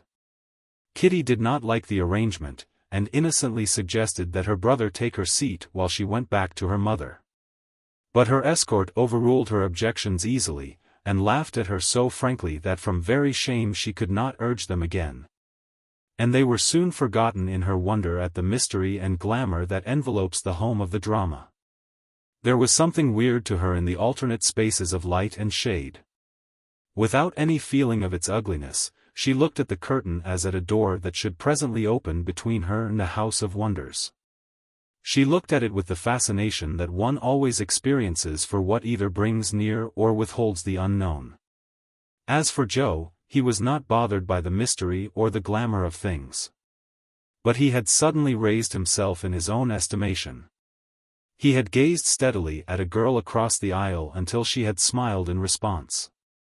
Of course, he went hot and cold by turns, and the sweat broke out on his brow, but instantly he began to swell. He had made a decided advance in knowledge, and he swelled with the consciousness that already he was coming to be a man of the world. He looked with a new feeling at the swaggering, sporty young Negroes. His attitude towards them was not one of humble self-depreciation any more. Since last night he had grown, and felt that he might, that he would, be like them, and it put a sort of chuckling glee into his heart. One might find it in him to feel sorry for this small-souled, warped being, for he was so evidently the jest of fate, if it were not that he was so blissfully, so conceitedly unconscious of his own nastiness. Down home he had shaved the wild young bucks of the town, and while doing it drunk in eagerly their unguarded narrations of their gay exploits. So he had started out with false ideals as to what was fine and manly. He was afflicted by a sort of moral and mental astigmatism that made him see everything wrong. As he sat there tonight, he gave to all he saw a wrong value and upon it based his ignorant desires. When the men of the orchestra filed in and began tuning their instruments, it was the signal for an influx of loiterers from the door. There were a large number of colored people in the audience, and because members of their own race were giving the performance, they seemed to take a proprietary interest in it all. They discussed its merits and demerits as they walked down the aisle in much the same tone that the owners would have used had they been wondering whether the entertainment was going to please the people or not. Finally the music struck up one of the numerous Negro marches. It was accompanied by the rhythmic padding of feet from all parts of the house. Then the curtain went up on a scene of beauty. It purported to be a grove to which a party of picnickers, the ladies and gentlemen of the chorus, had come for a holiday, and they were telling the audience all about it in crescendos. With the exception of one, who looked like a faded kid glove, the men discarded the grease paint, but the women under their makeups ranged from pure white, pale yellow, and sickly greens to brick reds and slate grays. They were dressed in costumes that were not primarily intended for picnic going. But they could sing, and they did sing, with their voices, their bodies, their souls. They threw themselves into it because they enjoyed and felt what they were doing, and they gave almost a semblance of dignity to the tawdry music and inane words. Kitty was enchanted. The airily dressed women seemed to her like creatures from fairyland. It is strange how the glare of the footlights succeeds in deceiving so many people who are able to see through other delusions. The cheap dresses on the street had not fooled Kitty for an instant, but take the same cheesecloth, put a little water starch into it, and put it on the stage, and she could see only chiffon. She turned around and nodded delightedly at her brother, but he did not see her. He was lost, transfixed. His soul was floating on a sea of sense. He had eyes and ears and thoughts only for the stage. His nerves tingled and his hands twitched. Only to know one of those radiant creatures, to have her speak to him, smile at him. If ever a man was intoxicated, Joe was. Mrs. Hamilton was divided between shame at the clothes of some of the women and delight with the music. Her companion was busy pointing out who this and that actress was, and giving jelly-like appreciation to the doings on the stage. Mr. Thomas was the only cool one in the party. He was quietly taking stock of his young companion, of her innocence and charm. She was a pretty girl, little and dainty, but well developed for her age. Her hair was very black and wavy, and some strain of the South's chivalric blood, which is so curiously mingled with the African in the veins of most colored people, had tinged her skin to an olive hue. "Are you enjoying yourself?" he leaned over and whispered to her. His voice was very confidential and his lips near her ear, but she did not notice. "Oh, yes," she answered, "this is grand. How I'd like to be an actress and be up there. Maybe you will someday." "Oh, no, I'm not smart enough." "We'll see," he said wisely, "I know a thing or two." Between the first and second acts a number of Thomas's friends strolled up to where he sat and began talking. And again Kitty's embarrassment took possession of her as they were introduced one by one. They treated her with a half-courteous familiarity that made her blush. Her mother was not pleased with the many acquaintances that her daughter was making, and would have interfered had not Mrs. Jones assured her that the men clustered about their host's seat were some of the best people in town. Joe looked at them hungrily, but the man in front with his sister did not think it necessary to include the brother or the rest of the party in his miscellaneous introductions. One brief bit of conversation which the mother overheard especially troubled her. "Not going out for a minute or two?" asked one of the men, as he was turning away from Thomas. "No, I don't think I'll go out tonight. You can have my share." The fellow gave a hoarse laugh and replied, "Well, you're doing a great piece of work, Miss Hamilton, whenever you can keep old Bill from goin' out and lushin' between acts. Say, you got a good thing, push it along." The girl's mother half rose, but she resumed her seat, for the man was going away. Her mind was not quiet again, however, until the people were all in their seats and the curtain had gone up on the second act. At first she was surprised at the enthusiasm over just such dancing as she could see any day from the loafers on the street corners down home, and then, like a good, sensible, humble woman, she came around to the idea that it was she who had always been wrong in putting too low a value on really worthy things. So she laughed and applauded with the rest, all the while trying to quiet something that was tugging at her away down in her heart. When the performance was over she forced her way to Kitty's side, where she remained in spite of all Thomas's palpable efforts to get her away. Finally he proposed that they all go to supper at one of the colored cafes. "You'll see a lot the show people," he said. "No, I reckon we'd better go home," said Mrs. Hamilton decidedly. "De chillun ain't ust to stayin' up all hours o' nights, an' I ain't anxious to git ust to it." She was conscious of a growing dislike for this man who treated her daughter with such a proprietary air. Joe winced again at "de chillun." Thomas bit his lip, and mentally said things that are unfit for publication. Aloud he said, "Meb Miss Kitty, you'd like to go and have a little lunch?" "Oh, no, thank you," said the girl. "I've had a nice time and I don't care for a thing to eat." Joe told himself that Kitty was the biggest fool that it had ever been his lot to meet, and the disappointed suitor satisfied himself with the reflection that the girl was green yet, but would get bravely over that. He attempted to hold her hand as they parted at the parlor door, but she drew her fingers out of his clasp and said, "Good night, thank you," as if he had been one of her mother's old friends. Joe lingered a little longer. "Say, that was out o' sight," he said. "Think so?" asked the other carelessly. "I'd like to get out with you sometime to see the town," the boy went on eagerly. "All right, we'll go sometime." "So long." "So long." Sometime. Was it true? Would he really take him out and let him meet stage people? Joe went to bed with his head in a whirl. He slept little that night for thinking of his heart's desire. Chapter 9. His heart's desire. Whatever else his visit to the theater may have done for Joe, it inspired him with a desire to go to work and earn money of his own. To be independent both of parental help and control, and so be able to spend as he pleased. With this end in view he set out to hunt for work. It was a pleasant contrast to his last similar quest, and he felt it with joy. He was treated everywhere he went with courtesy, even when no situation was forthcoming. Finally he came upon a man who was willing to try him for an afternoon. From the moment the boy rightly considered himself engaged, for he was master of his trade. He began his work with heart elate. Now he had within his grasp the possibility of being all that he wanted to be. Now Thomas might take him out at any time and not be ashamed of him. With Thomas, the fact that Joe was working put the boy in an entirely new light. He decided that now he might be worth cultivating.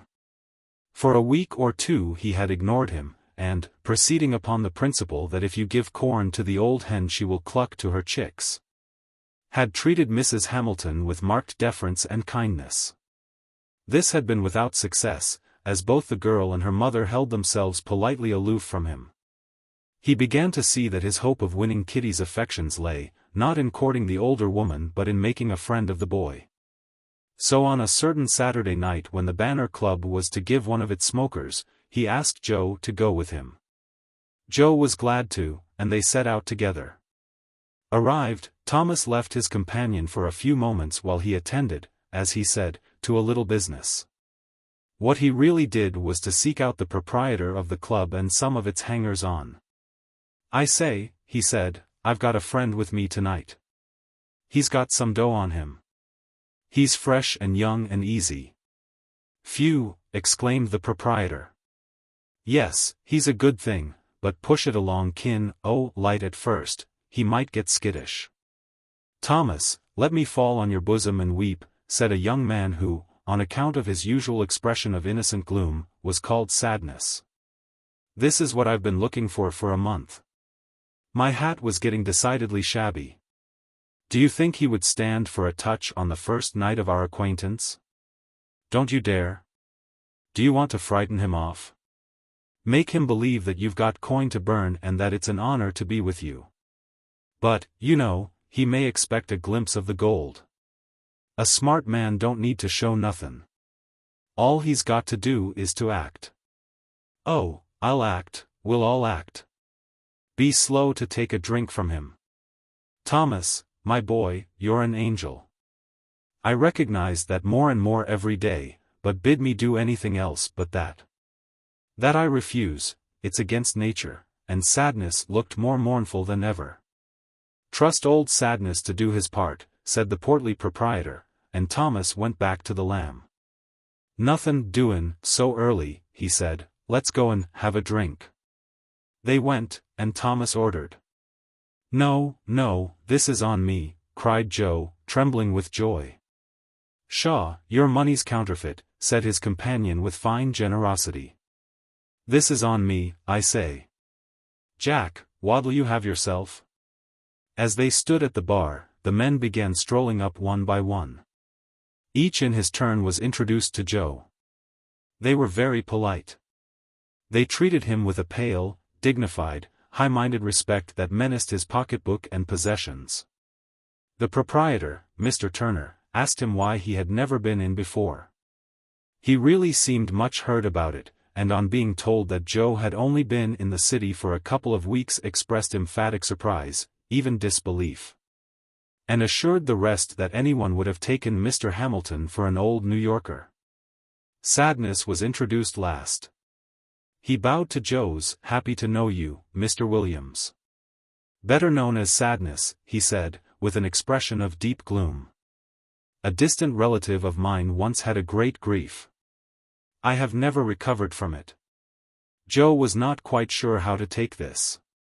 But the others laughed and he joined them, and then, to cover his own embarrassment, he did what he thought the only correct and manly thing to do, he ordered a drink.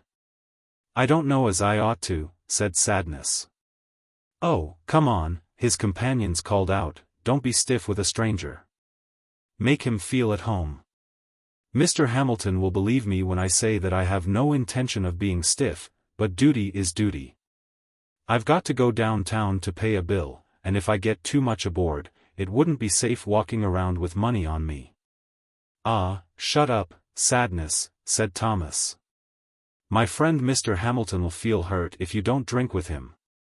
"I certainly will," was Joe's opportune remark, and he was pleased to see that it caused the reluctant one to yield. They took a drink. There was quite a line of them. Joe asked the bartender what he would have. The men warmed towards him. They took several more drinks with him and he was happy. Sadness put his arm about his shoulder and told him, with tears in his eyes, that he looked like a cousin of his that had died. "Ah, shut up, Sadness," said someone else. "Be respectable." Sadness turned his mournful eyes upon the speaker.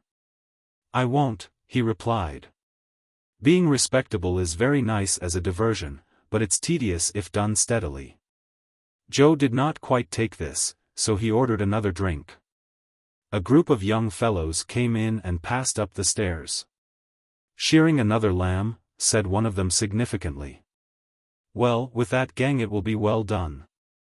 Thomas and Joe left the crowd after a while, and went to the upper floor, where, in a long, brilliantly lighted room, tables were set out for drinking parties. At one end of the room was a piano, and a man sat at it listlessly strumming some popular air. The proprietor joined them pretty soon, and steered them to a table opposite the door. "Just sit down here, Mr. Hamilton," he said, "and you can see everybody that comes in.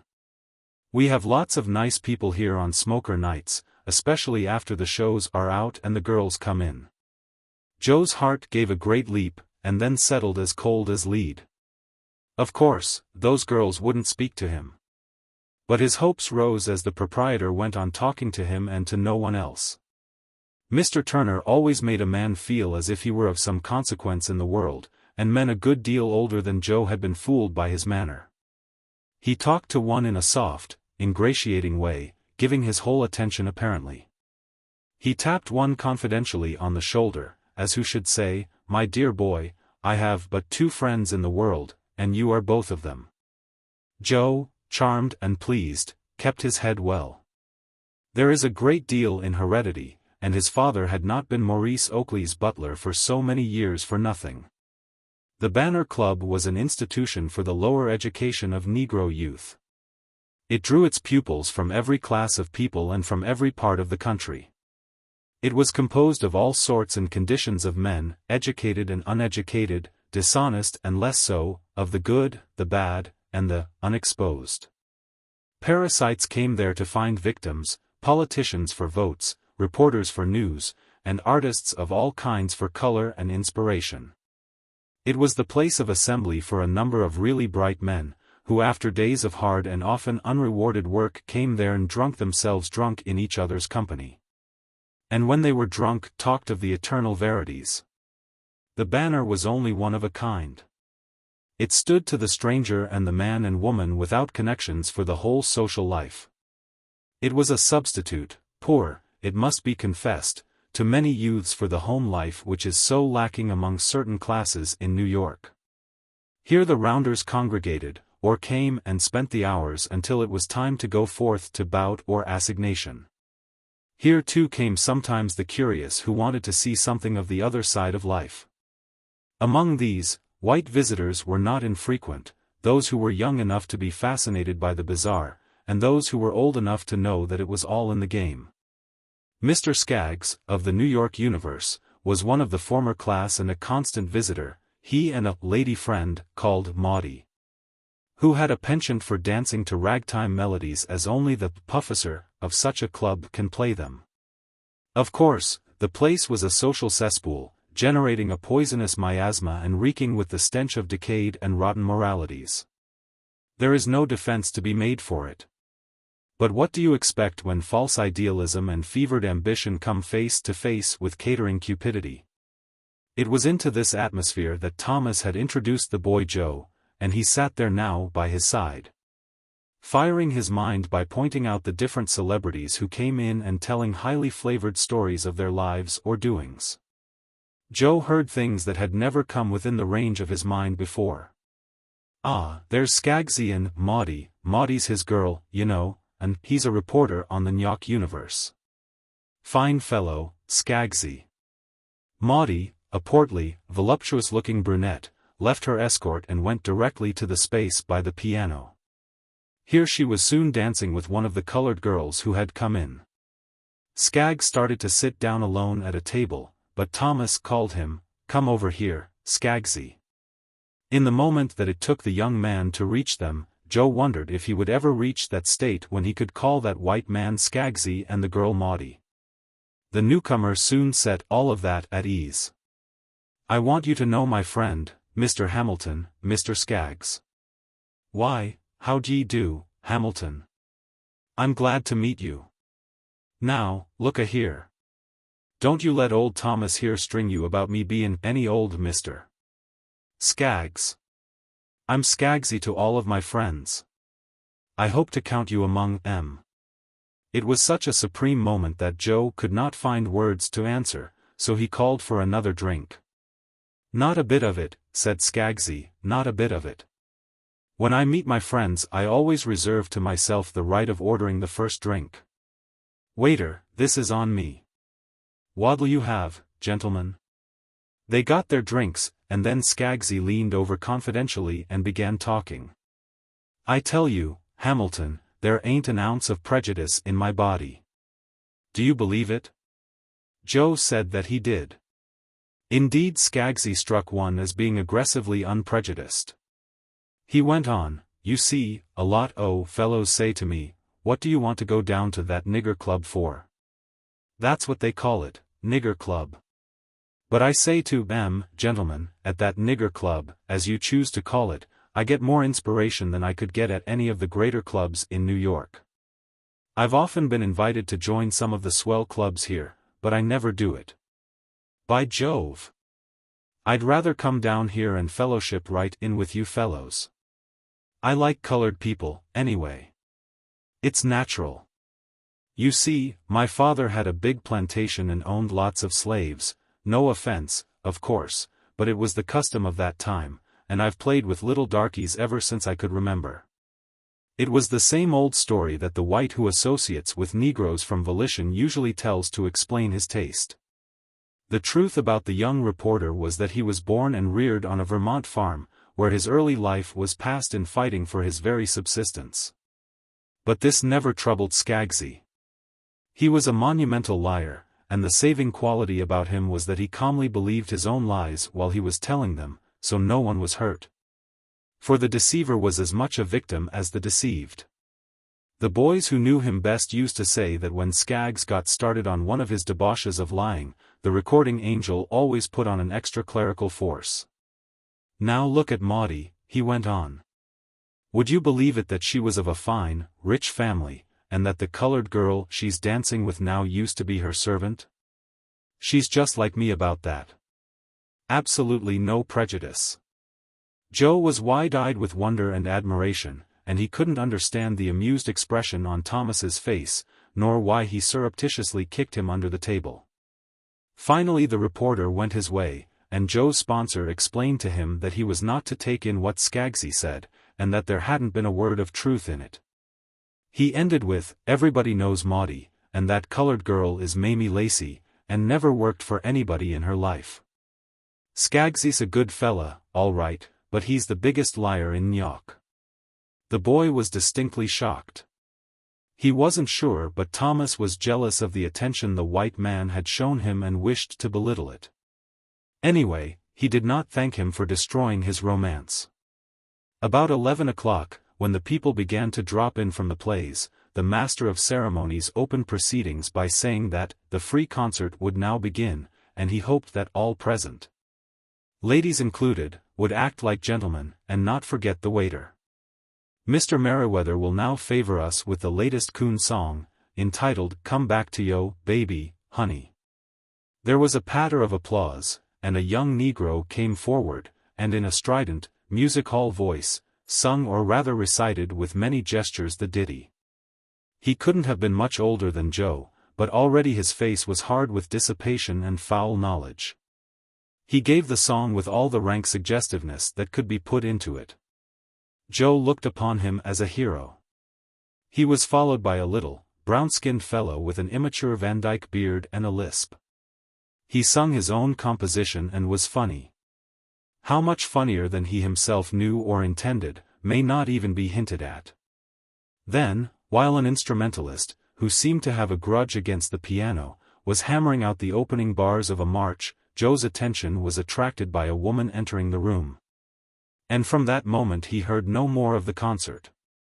Even when the master of ceremonies announced with an air that, by special request, he himself would sing "Answer." The request was his own. He did not draw the attention of the boy away from the yellow-skinned divinity who sat at a near table, drinking whiskey straight. She was a small girl, with fluffy dark hair and good features. A tiny foot peeped out from beneath her rattling silk skirts. She was a good-looking young woman and daintily made, though her face was no longer youthful, and one might have wished that with her complexion she had not run to silk waists in magenta. Joe, however, saw no fault in her. She was altogether lovely to him, and his delight was the more poignant as he recognized in her one of the girls he had seen on the stage a couple of weeks ago. That being true, nothing could keep her from being glorious in his eyes, not even the grease paint which adhered in unneat patches to her face, nor her taste for whiskey in its unreformed state. He gazed at her in ecstasy until Thomas, turning to see what had attracted him, said with a laugh, "Oh, it's Hattie Sterling. Want to meet her?" Again the young fellow was dumb. Just then Hattie also noticed his intent look, and nodded and beckoned to Thomas. "Come on," he said, rising. "Oh, she didn't ask for me," cried Joe, tremulous and eager. His companion went away laughing. "Who's your young friend?" asked Hattie. "A fella from the South. Bring him over here." Joe could hardly believe in his own good luck, and his head, which was getting a bit weak, was near collapsing when his divinity asked him what he'd have. He began to protest, until she told the waiter with an air of authority to make it a little ski. Then she asked him for a cigarette, and began talking to him in a pleasant, soothing way between puffs. When the drinks came, she said to Thomas, "Now, old man, you've been awfully nice, but when you get your little drink, you run away like a good little boy. You're superfluous." Thomas answered, "Well, I like that," but obediently gulped his whiskey and withdrew, while Joe laughed until the master of ceremonies stood up and looked sternly at him. The concert had long been over and the room was less crowded, and Thomas sauntered back to the pair. "Well, good night," he said. "Guess you can find your way home, Mr. Hamilton." And he gave Joe a long wink.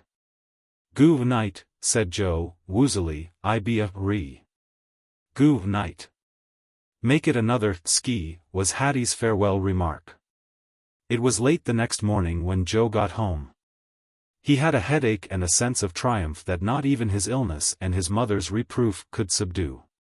He had promised Hattie to come often to the club. Chapter 10. A visitor from home. Mrs. Hamilton began to question very seriously whether she had done the best thing in coming to New York, as she saw her son staying away more and growing always farther away from her and his sister. Had she known how and where he spent his evenings, she would have had even greater cause to question the wisdom of their trip. She knew that although he worked, he never had any money for the house, and she foresaw the time when the little they had would no longer suffice for Kitty and her. Realizing this, she herself set out to find something to do. It was a hard matter, for wherever she went seeking employment, it was always for her and her daughter, for the more she saw of Mrs. Jones, the less she thought it well to leave the girl under her influence. Mrs. Hamilton was not a keen woman, but she had a mother's intuitions, and she saw a subtle change in her daughter. At first the girl grew wistful and then impatient and rebellious. She complained that Joe was away from them so much enjoying himself, while she had to be housed up like a prisoner. She had receded from her dignified position, and twice of an evening had gone out for a car ride with Thomas.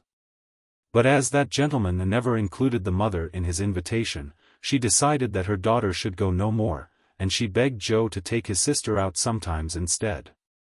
He demurred at first, for he now numbered among his city acquirements a fine contempt for his woman relatives. Finally, however, he consented, and took Kit once to the theater and once for a ride.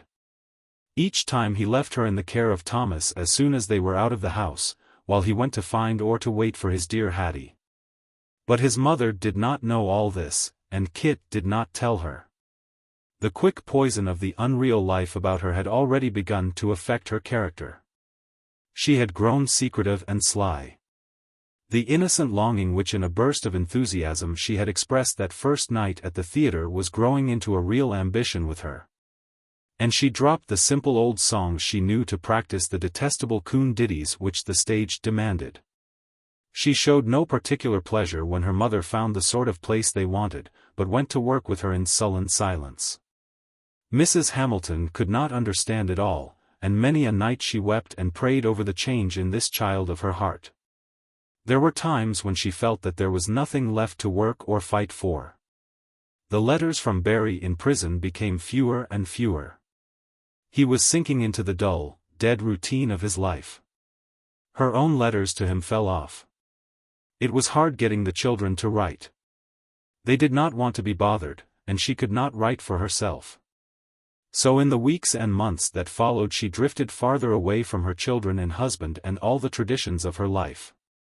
After Joe's first night at the Banner Club he had kept his promise to Hattie Sterling and had gone often to meet her. She had taught him much, because it was to her advantage to do so. His greenness had dropped from him like a garment, but no amount of sophistication could make him deem the woman less perfect. He knew that she was much older than he, but he only took this fact as an additional sign of his prowess in having won her. He was proud of himself when he went behind the scenes at the theater or waited for her at the stage door and bore her off under the admiring eyes of a crowd of gapers. And Hattie? She liked him in a half-contemptuous, half-amused way. He was a good-looking boy and made money enough, as she expressed it, to show her a good time, so she was willing to overlook his weakness and his callow vanity. "Look here," she said to him one day, "I guess you'll have to be moving. There's a young lady been inquiring for you today, and I won't stand for that." He looked at her, startled for a moment, until he saw the laughter in her eyes. Then he caught her and kissed her. "What are you giving me?" he said. "It's a straight tip, that's what." "Who is it?" "It's a girl named Minty Brown from your home." His face turned brick red with fear and shame. "Minty Brown," he stammered. Had that girl told all and undone him? But Hattie was going on about her work and evidently knew nothing. "Oh, you needn't pretend you don't know her," she went on banteringly. "She says you were great friends down south, so I've invited her to supper." She wants to see you. To supper, he thought. Was she mocking him? Was she restraining her scorn of him only to make his humiliation the greater after a while? He looked at her, but there was no suspicion of malice in her face, and he took hope. "Well, I'd like to see old Minty," he said. "It's been many a long day since I've seen her." All that afternoon, after going to the barber shop, Joe was driven by a tempest of conflicting emotions. If Minty Brown had not told his story, why not? Would she yet tell, and if she did, what would happen? He tortured himself by questioning if Hattie would cast him off. At the very thought his hand trembled, and the man in the chair asked him if he hadn't been drinking. When he met Minty in the evening, however, the first glance at her reassured him. Her face was wreathed in smiles as she came forward and held out her hand. "Well, well, Joe Hamilton," she exclaimed, "if I ain't right down glad to see you. How are you?" "I'm middlin', Minty. How's yourself?" He was so happy that he couldn't let go her hand. "And, Jess, look at the boy. Ef he ain't got the impudence to be wavin' a mustache too. You must, been lettin' the cats lick yo' upper lip. Didn't expect to see me in New York, did you?" "No, indeed.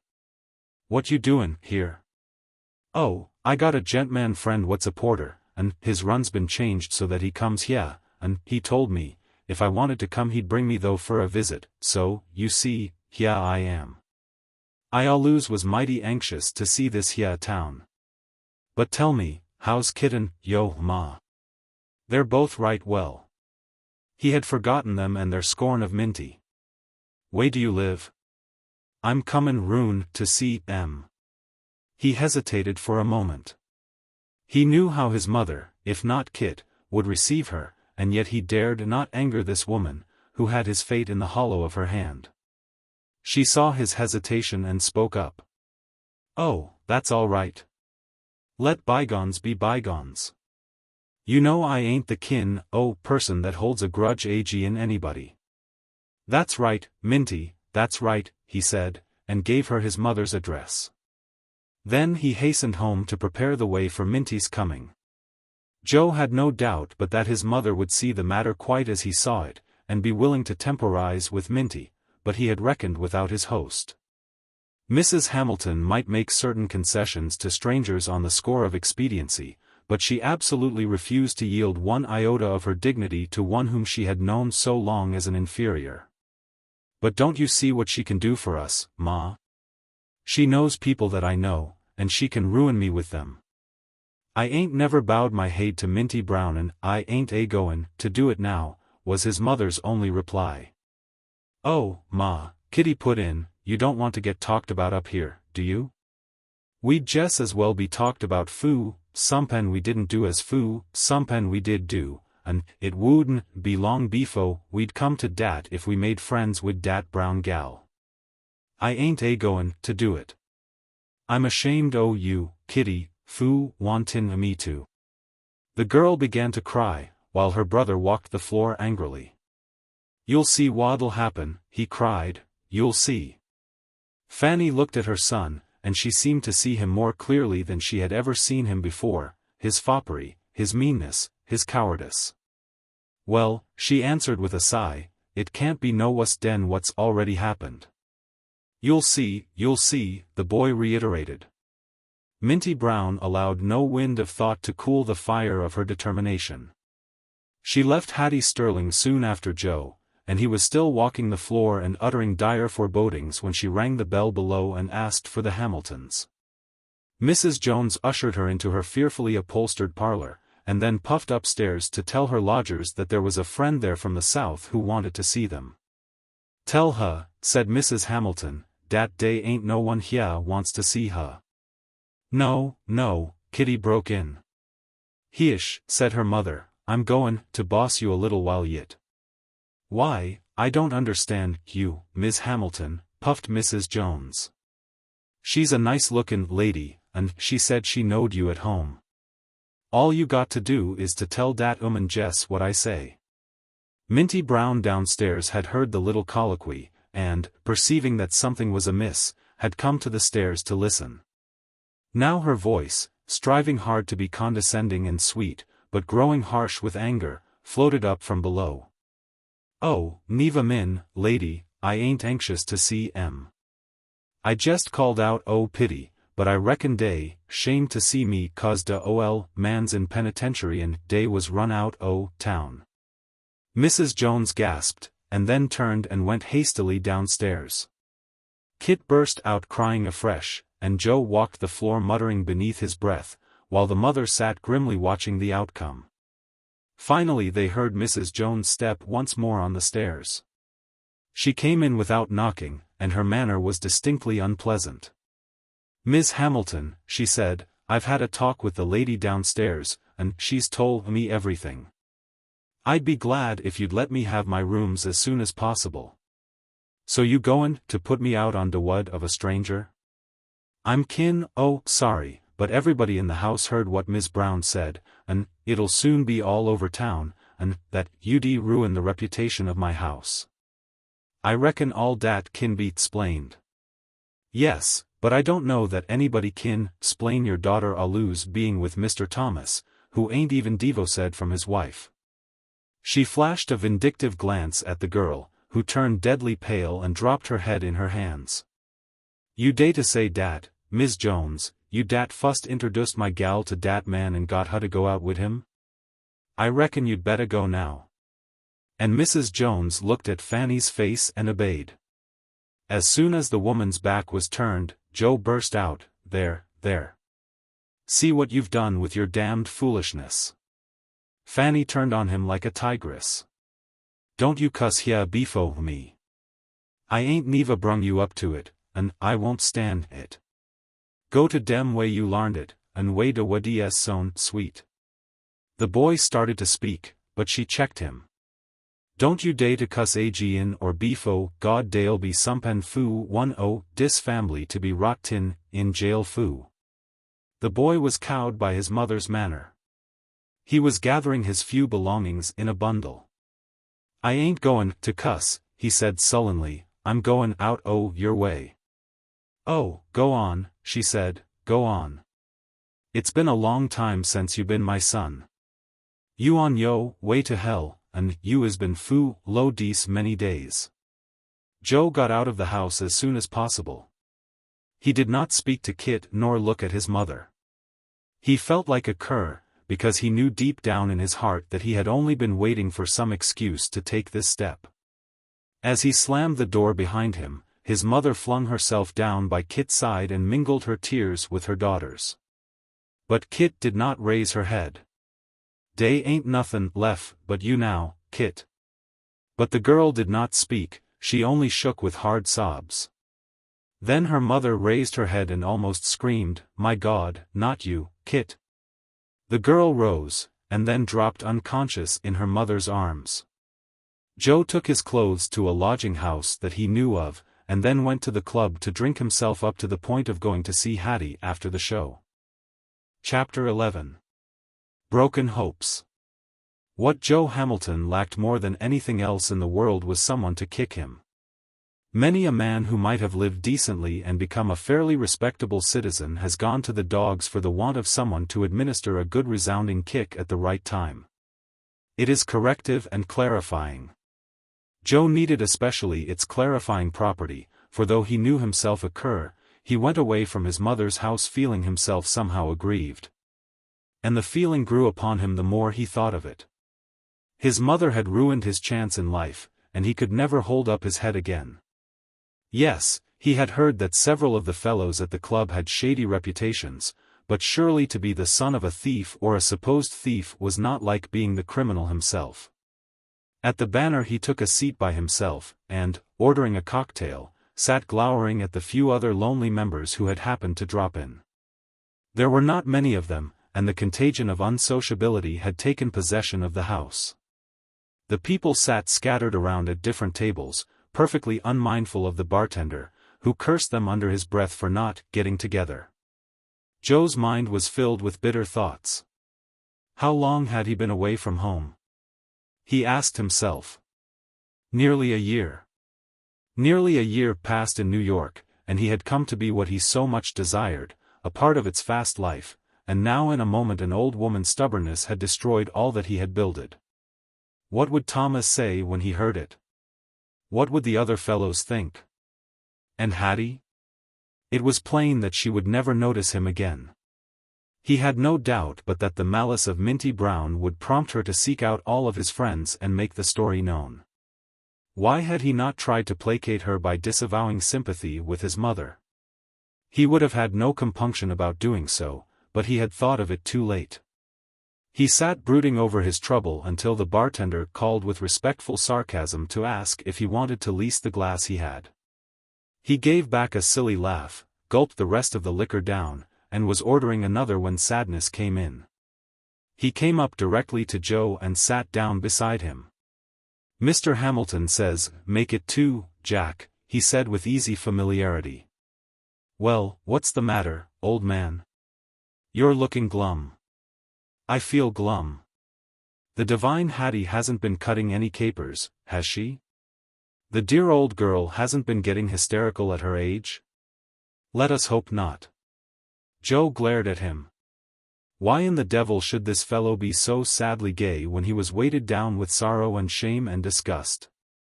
Come now, Hamilton, if you're sore because I invited myself to take a drink with you, I'll withdraw the order. I know the heroic thing to say is that I'll pay for the drinks myself, but I can't screw my courage up to the point of doing so unnatural a thing. Young Hamilton hastened to protest. "Oh, I know you fellows now well enough to know how many drinks to pay for. It ain't that." "Well, then, out with it. What is it? Haven't been up to anything, have you?" The desire came to Joe to tell this man the whole truth, just what was the matter, and so to relieve his heart. On the impulse he did. If he had expected much from Sadness he was disappointed, for not a muscle of the man's face changed during the entire recital. When it was over, he looked at his companion critically through a wreath of smoke. Then he said, "For a fellow who has had for a full year the advantage of the education of the New York clubs, you are strangely young. Let me see, you are 19 or 20 now, yes. Well, that perhaps accounts for it. It's a pity you weren't born older. It's a pity most men aren't. They wouldn't have to take so much time and lose so many good things learning. Now, Mr. Hamilton, let me tell you, and you will pardon me for it, that you are a fool. Your case isn't half as bad as that of 9/10 of the fellows that hang around here. Now, for instance, my father was hung." Joe started and gave a gasp of horror. "Oh, yes, but it was done with a very good rope and by the best citizens of Texas, so it seems that I really ought to be very grateful to them for the distinction they conferred upon my family. But I am not. I am ungratefully sad. A man must be very high or very low to take the sensible view of life that keeps him from being sad. I must confess that I have aspired to the depths without ever being fully able to reach them. Now look around a bit. See that little girl over there? That's Viola. 2 years ago she wrenched up an iron stool from the floor of a lunchroom, and killed another woman with it. She's 19, just about your age, by the way. Well, she had friends with a certain amount of pull. She got out of it, and no one thinks the worse of Viola. You see, Hamilton, in this life we are all suffering from fever, and no one edges away from the other because he finds him a little warm. It's dangerous when you're not used to it. But once you go through the parching process, you become inoculated against further contagion. Now, there's Barney over there, as decent a fellow as I know. But he has been indicted twice for pocket-picking. A half-dozen fellows whom you meet here every night have killed their man. Others have done worse things for which you respect them less. Poor Wallace, who is just coming in, and who looks like a jaunty ragpicker, came here about 6 months ago with about $2,000. The proceeds from the sale of a house his father had left him. He'll sleep in one of the club chairs tonight, and not from choice. He spent his $2,000 learning. But, after all, it was a good investment. It was like buying an annuity. He begins to know already how to live on others as they have lived on him. The plucked bird's beak is sharpened for others' feathers.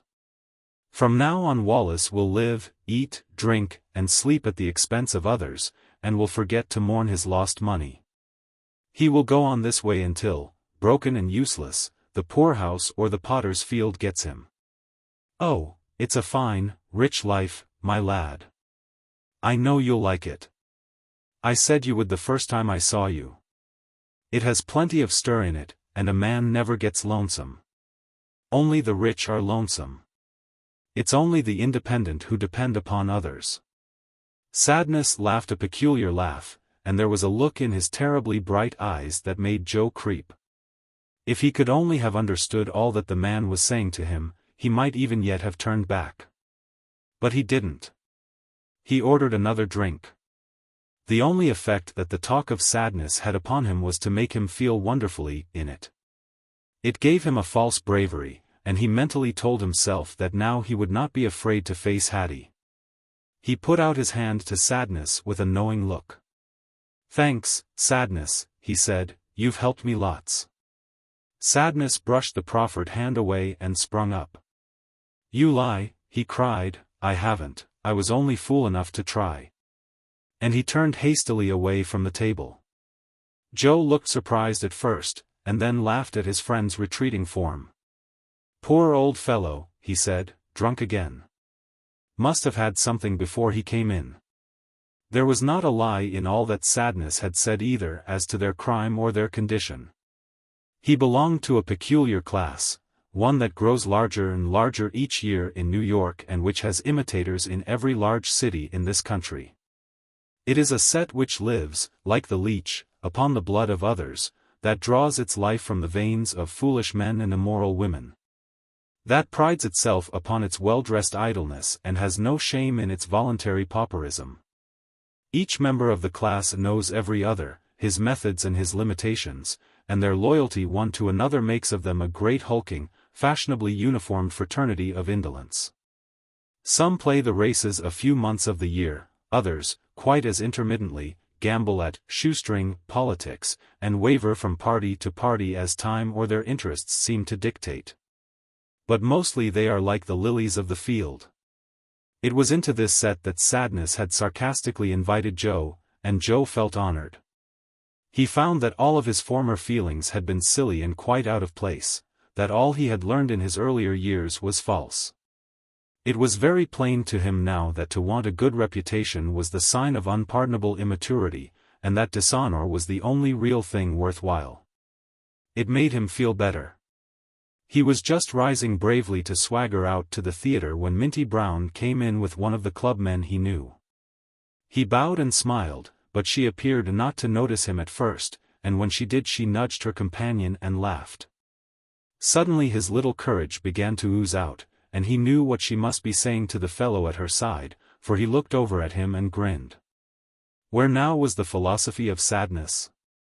Evidently Minty had not been brought under its educating influences, and thought about the whole matter in the old, ignorant way. He began to think of it too.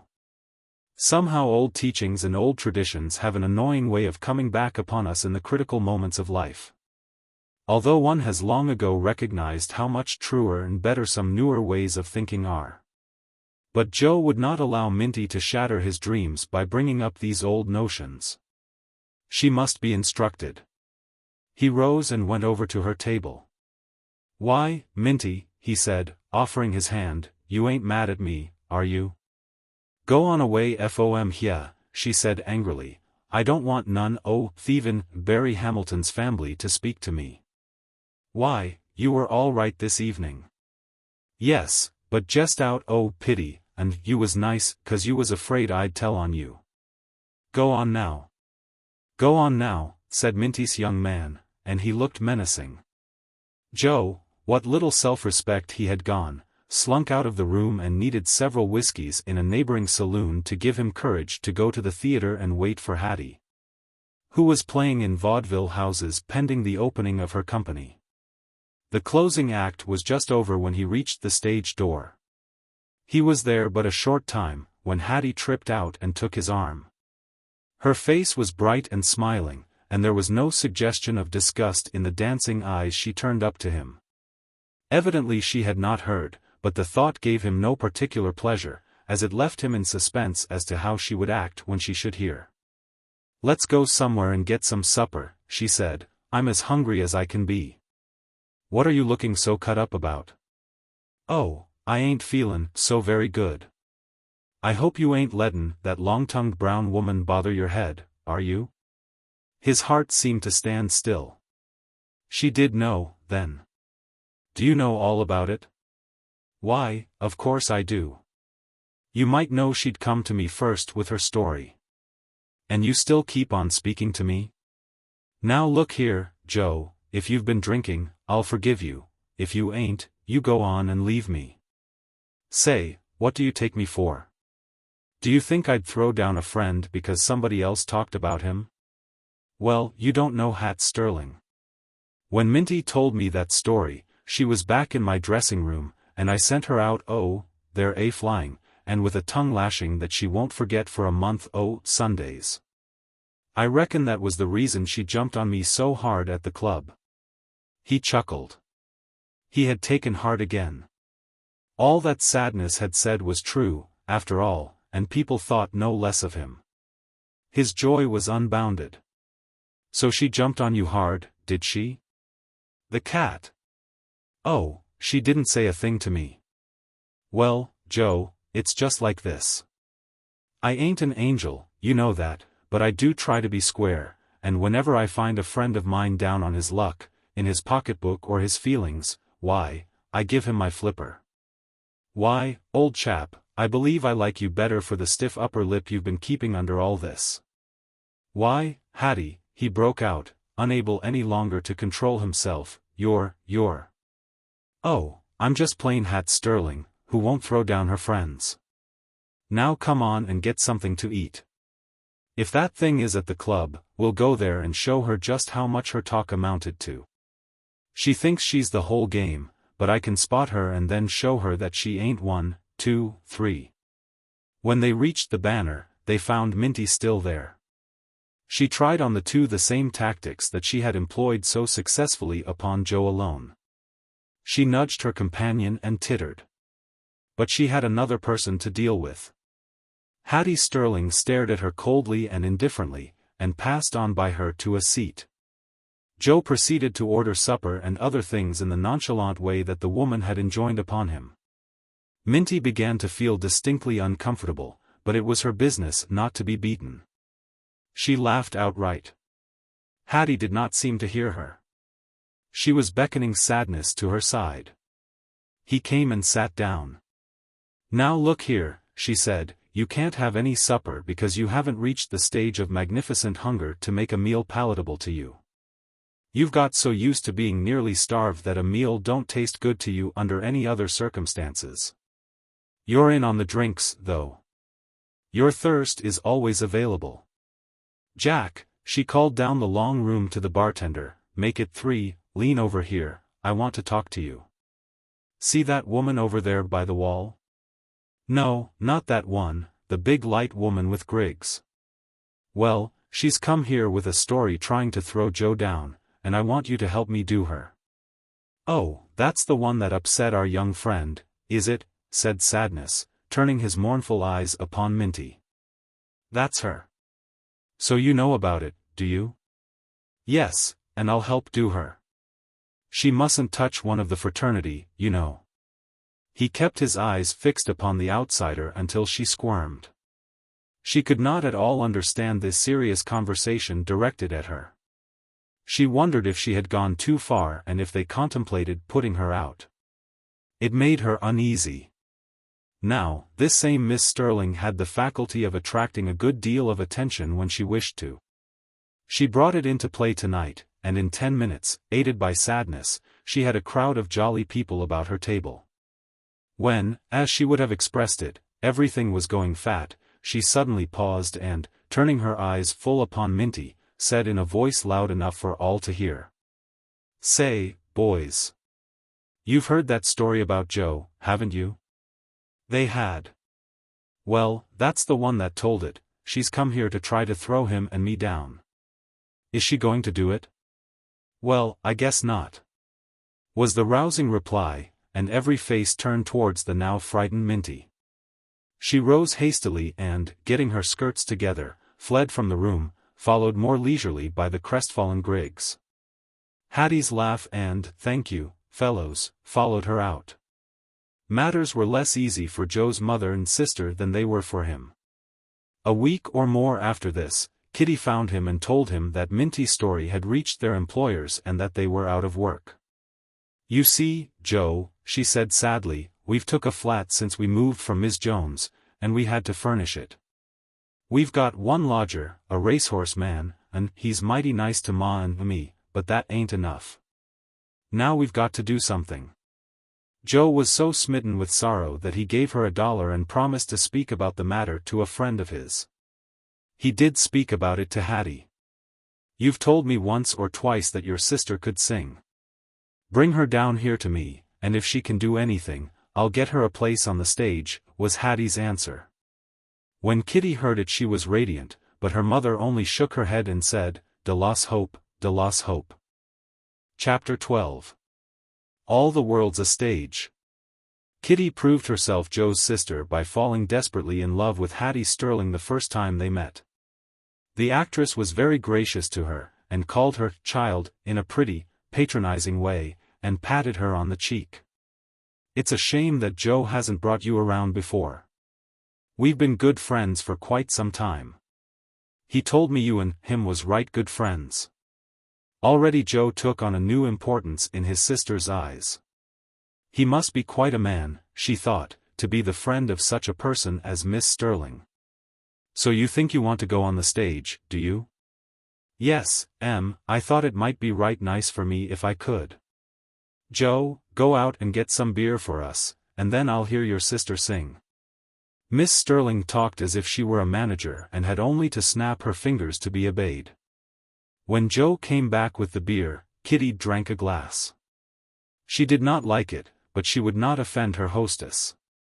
After this she sang, and Miss Sterling applauded her generously, although the young girl's nervousness kept her from doing her best. The encouragement helped her, and she did better as she became more at home. "Why, child, you've got a good voice. And, Joe, you've been keeping her shut up all this time. You ought to be ashamed of yourself." The young man had little to say. He had brought Kitty almost under a protest, because he had no confidence in her ability and thought that his girl would disillusion her. It did not please him now to find his sister so fully under the limelight and himself upstage. Kitty was quite in a flutter of delight. Not so much with the idea of working as with the glamour of the work she might be allowed to do. "I tell you, now," Hattie Sterling pursued, throwing a brightly stockinged foot upon a chair, "your voice is too good for the chorus. Give me a cigarette, Joe." "Have one, Kitty?" "I'm goin' to call you Kitty. It's nice and homelike, and then we've got to be great chums, you know." Kitty, unwilling to refuse anything from the sorceress, took her cigarette and lighted it, but a few puffs set her off coughing. "Tut, tut, Kitty, child, don't do it if you ain't used to it. You'll learn soon enough." Joe wanted to kick his sister for having tried so delicate an art and failed, for he had not yet lost all of his awe of Hattie. "Now, what I was going to say," the lady resumed after several contemplative puffs, "is that you'll have to begin in the chorus anyway and work your way up. It wouldn't take long for you, with your looks and voice, to put one of the up and ups out o' the business. Only hope it won't be me. I've had people I've helped try to do it often enough." She gave a laugh that had just a touch of bitterness in it, for she began to recognize that although she had been on the stage only a short time, she was no longer the all-conquering Hattie Sterling, in the first freshness of her youth. "Oh, I wouldn't want to push anybody out," Kit expostulated. "Oh, never mind, you'll soon get bravely over that feeling, and even if you didn't it wouldn't matter much. The thing has to happen. Somebody's got to go down. We don't last long in this life, it soon wears us out, and when we're worn out and sung out, danced out and played out, the manager has no further use for us. So he reduces us to the ranks or kicks us out entirely. Joe here thought it time for him to put in a word. "Get out, Hat," he said contemptuously, "you're good for a dozen years yet." She didn't deign to notice him, save so far as a sniff goes. "Don't you let what I say scare you, though, Kitty. You've got a good chance, and maybe you'll have more sense than I've got, and at least save money, while you're in it. But let's get off that. It makes me sick. All you've got to do is to come to the opera house tomorrow and I'll introduce you to the manager. He's a fool, but I think we can make him do something for you." "Oh, thank you, I'll be around tomorrow, sure. Better come about 10 o'clock. There's a rehearsal tomorrow, and you'll find him there. Of course, he'll be pretty rough, he always is at rehearsals, but he'll take to you if he thinks there's anything in you and he can get it out." Kitty felt herself dismissed and rose to go. Joe did not rise. "I'll see you later, Kit," he said, "I ain't goin' just yet. Say," he added, when his sister was gone, "you're a hot one. What do you want to give her all that con for? She'll never get in." "Joe," said Hattie, "don't you get awful tired of being a jackass? Sometimes I want to kiss you, and sometimes I feel as if I had to kick you. I'll compromise with you now by letting you bring me some more beer. This got all stale while your sister was here. I saw she didn't like it, and so I wouldn't drink any more for fear she'd try to keep up with me." "Kit is a good deal of a J yet," Joe remarked wisely. "Oh, yes, this world is full of J's. Lots of 'em have seen enough to make 'em wise, but they're still J's, and don't know it. That's the worst of it. They go around thinking they're it, when they ain't even in the game. Go on and get the beer." And Joe went, feeling vaguely that he had been sat upon. Kit flew home with joyous heart to tell her mother of her good prospects. She burst into the room, crying, "Oh, Ma, Miss Hattie thinks I'll do to go on the stage. Ain't it grand?" She did not meet with the expected warmth of response from her mother. "I do know as it'll be so gran. From what I see of dem stage people dey don't seem to mount to much. De way dem gals shows dems vs is right down bad to me. Is you goin' to dress lak dem we seen dat night?" Kit hung her head. "I guess I'll have to." "Well, ef you have to, I'd ruther see you date any day." "Oh, Kit, my little gal, don't do it, don't do it. Don't you go down lak yo brother Joe. Joe's gone." "Why, Ma, you don't understand. Joe's somebody now. You ought to ve heard how Miss Hattie talked about him. She said he's been her friend for a long while." "Her friend, yes, and his own enemy. You needn't pattern after dat gal, Kit. She ruined Joe, and she's after you now. But nowadays everybody thinks stage people respectable up here. Maybe I'm old-fashioned, but I can't believe in any 'oman's ladyship when she shows hersef lak dem gals does." "Oh, Kit, don't do it. Ain't you seen enough? Don't you know enough already to stay away from these here people? Dey don't want nothin' but to pull you down and den laugh at you when you's dragged into dust. You mustn't feel that away, Ma. I'm doin' it to help you. I do want no sich help. I'd ruther starve." Kit did not reply, but there was no yielding in her manner. "Kit," her mother went on, "dey's somepen I ain't neva tole you dat I'm goin' to tell you now. Mr. Gibson ust to come to Ms. Jones's lots to see me befo' we moved hyeh, and he's been talkin' 'bout a good many things to me." She hesitated. "He say dat I ain't no ways maed to my husband, dat a penitentiary sentence is de same as a divorcee, and if B should live to get out, we'd have to my age in. I wouldn't min dat, Kit, but he say dat at B's age dey ain't much chance of his livin' to get out, and yeah I'll live all dis time alone, and den have no one to tek care o' me when I get ol. He wants me to marry him, Kit. Kit, I love yo, father, he's my only one. But Joe, he's gone, and ef yo go, beefo, God I'll tell Tom Gibson yes. The mother looked up to see just what effect her plea would have on her daughter. She hoped that what she said would have the desired result. But the girl turned around from fixing her neck ribbon before the glass, her face radiant. Why, it'll be splendid. He's such a nice man, and racehorse men most always have money. Why don't you marry him, Ma? Then I'd feel that you was safe and settled, and that you wouldn't be lonesome when the show was out of town. You want me to marry him and desert yo, Papa? I guess what he says is right, Ma. I don't reckon we'll ever see Pa again, and you got to do something. You got to live for yourself now. Her mother dropped her head in her hands. All right, she said, I'll do it, I'll marry him. I might as well go to way both my chillun's gone. P.B. If you ever do come out, God he you to bay what you'll fin. And Mrs. Hamilton rose and tottered from the room, as if the old age she anticipated had already come upon her. Kit stood looking after her, fear and grief in her eyes. Poor Ma, she said, and poor Pa. But I know it's for the best. On the next morning she was up early and practicing hard for her interview with the managing star of Martin's Blackbirds. When she arrived at the theater, Hattie Sterling met her with frank friendliness. I'm glad you came early, Kitty, she remarked, for maybe you can get a chance to talk with Martin before he begins rehearsal and gets all worked up. He'll be a little less like a bear then. But even if you don't see him before then, wait, and don't get scared if he tries to bluff you. His bark is a good deal worse than his bite. When Mr. Martin came in that morning, he had other ideas than that of seeing applicants for places.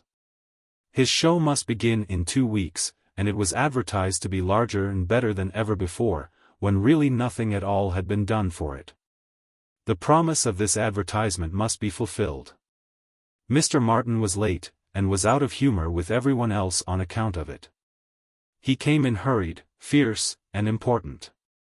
Mornin', Mr. Smith, mornin', Mrs. Jones. Ladies and gentlemen, all here? He shot every word out of his mouth as if the aftertaste of it were unpleasant to him. He walked among the chorus like an angry king among his vassals, and his glance was a flash of insolent fire. From his head to his feet he was the very epitome of self-sufficient, brutal conceit. Kitty trembled as she noted the hush that fell on the people at his entrance. She felt like rushing out of the room. She could never face this terrible man. She trembled more as she found his eyes fixed upon her. Who's that? He asked, disregarding her, as if she had been a stick or a stone. Well, don't snap her head off. It's a girlfriend of mine that wants a place, said Hattie. She was the only one who would brave Martin. Humph. Let her wait. I ain't got no time to hear anyone now. Get yourselves in line, you all who are on to that first chorus, while I'm getting into my sweatshirt. He disappeared behind a screen, whence he emerged arrayed, or only half arrayed, in a thick absorbing shirt and a thin pair of woolen trousers. Then the work began. The man was indefatigable. He was like the spirit of energy. He was in every place about the stage at once, leading the chorus, showing them steps, twisting some awkward girl into shape, shouting, gesticulating, abusing the pianist. Now, he would shout, the left foot on that beat. Bah, stop. You walk like a lot of tin soldiers. Are your joints rusty? Do you want oil? Look here, Taylor, if I didn't know you, I'd take you for a truck. Pick up your feet, open your mouths, and move. Oh, and he would drop his head in despair. And to think that I've got to do something with these things in 2 weeks, 2 weeks. Then he would turn to them again with a sudden reaccession of eagerness. Now, at it again. Hold that note, hold it. Now whirl, and on the left foot. Stop that music, stop it. Miss Coster, you'll learn that step in about 1,000 years, and I've got 999 years and 50 weeks less time than that to spare. Come here and try that step with me. Don't be afraid to move. Step like a chicken on a hot griddle. And some blushing girl would come forward and go through the step alone before all the rest. Kitty contemplated the scene with a mind equally divided between fear and anger. What should she do if he should so speak to her? Like the others, no doubt, smile sheepishly and obey him. But she did not like to believe it. She felt that the independence which she had known from babyhood would assert itself, and that she would talk back to him, even as Hattie Sterling did. She felt scared and discouraged, but every now and then her friend smiled encouragingly upon her across the ranks of moving singers. Finally, however, her thoughts were broken in upon by hearing Mr. Martin cry, "Oh, quit, quit, and go rest yourselves, you ancient pieces of hickory. And let me forget you for a minute before I go crazy. Where's that new girl now?" Kitty rose and went toward him, trembling so that she could hardly walk. "What can you do?" "I can sing, very faintly." "Well, if that's the voice you're going to sing in, there won't be many that'll know whether it's good or bad." "Well, let's hear something. Do you know any of these?" And he ran over the titles of several songs. She knew some of them, and he selected one. "Try this. Here, Tom, play it for her." It was an ordeal for the girl to go through. She had never sung before at anything more formidable than a church concert, where only her immediate acquaintances and townspeople were present. Now to sing before all these strange people, themselves singers, made her feel faint and awkward. But the courage of desperation came to her, and she struck into the song. At the first her voice wavered and threatened to fail her. It must not. She choked back her fright and forced the music from her lips. When she was done, she was startled to hear Martin burst into a raucous laugh. Such humiliation. She had failed, and instead of telling her, he was bringing her to shame before the whole company. The tears came into her eyes, and she was about giving way when she caught a reassuring nod and smile from Hattie Sterling, and seized on this as a last hope. "Ha, ha, ha!" laughed Martin, "ha, ha, ha!" The little one was scared, see? She was scared, you understand? But did you see the grit she went at it with? Just took the bit in her teeth and got away. Ha, ha, ha. Now, that's what I like. If all you girls had that spirit, we could do something in 2 weeks. Try another one, girl. Kitty's heart had suddenly grown light.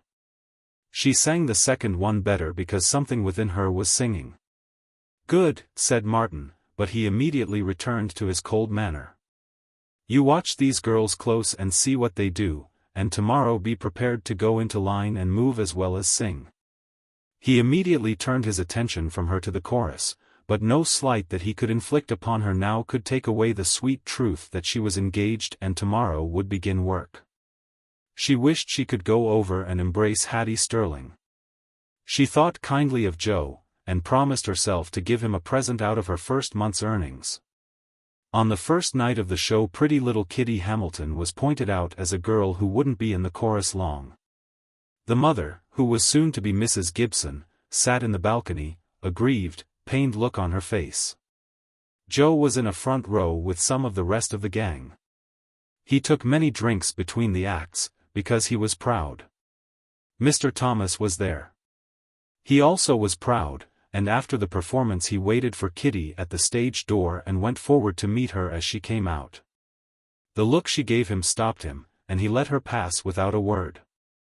Who'd thought, he mused, that the kid had that much nerve? Well, if they don't want to find out things, what do they come to Nyok for? It ain't nobody's old Sunday school picnic. Guess I got out easy, anyhow. Hattie Sterling took Joe home in a hansom. "Say," she said, "if you come this way for me again, it's all over, see? Your little sister's a comer, and I've got to hustle to keep up with her." Joe growled and fell asleep in his chair. One must needs have a strong head or a strong will when one is the brother of a celebrity and would celebrate the distinguished one's success. Chapter 13. The Oakleys. A year after the arrest of Barry Hamilton, and at a time when New York had shown to the eyes of his family so many strange new sights, there were few changes to be noted in the condition of affairs at the Oakley place. Maurice Oakley was perhaps a shade more distrustful of his servants, and consequently more testy with them. Mrs. Oakley was the same acquiescent woman, with unbounded faith in her husband's wisdom and judgment. With complacent minds both went their ways, drank their wine, and said their prayers, and wished that brother Frank's 5 years were past.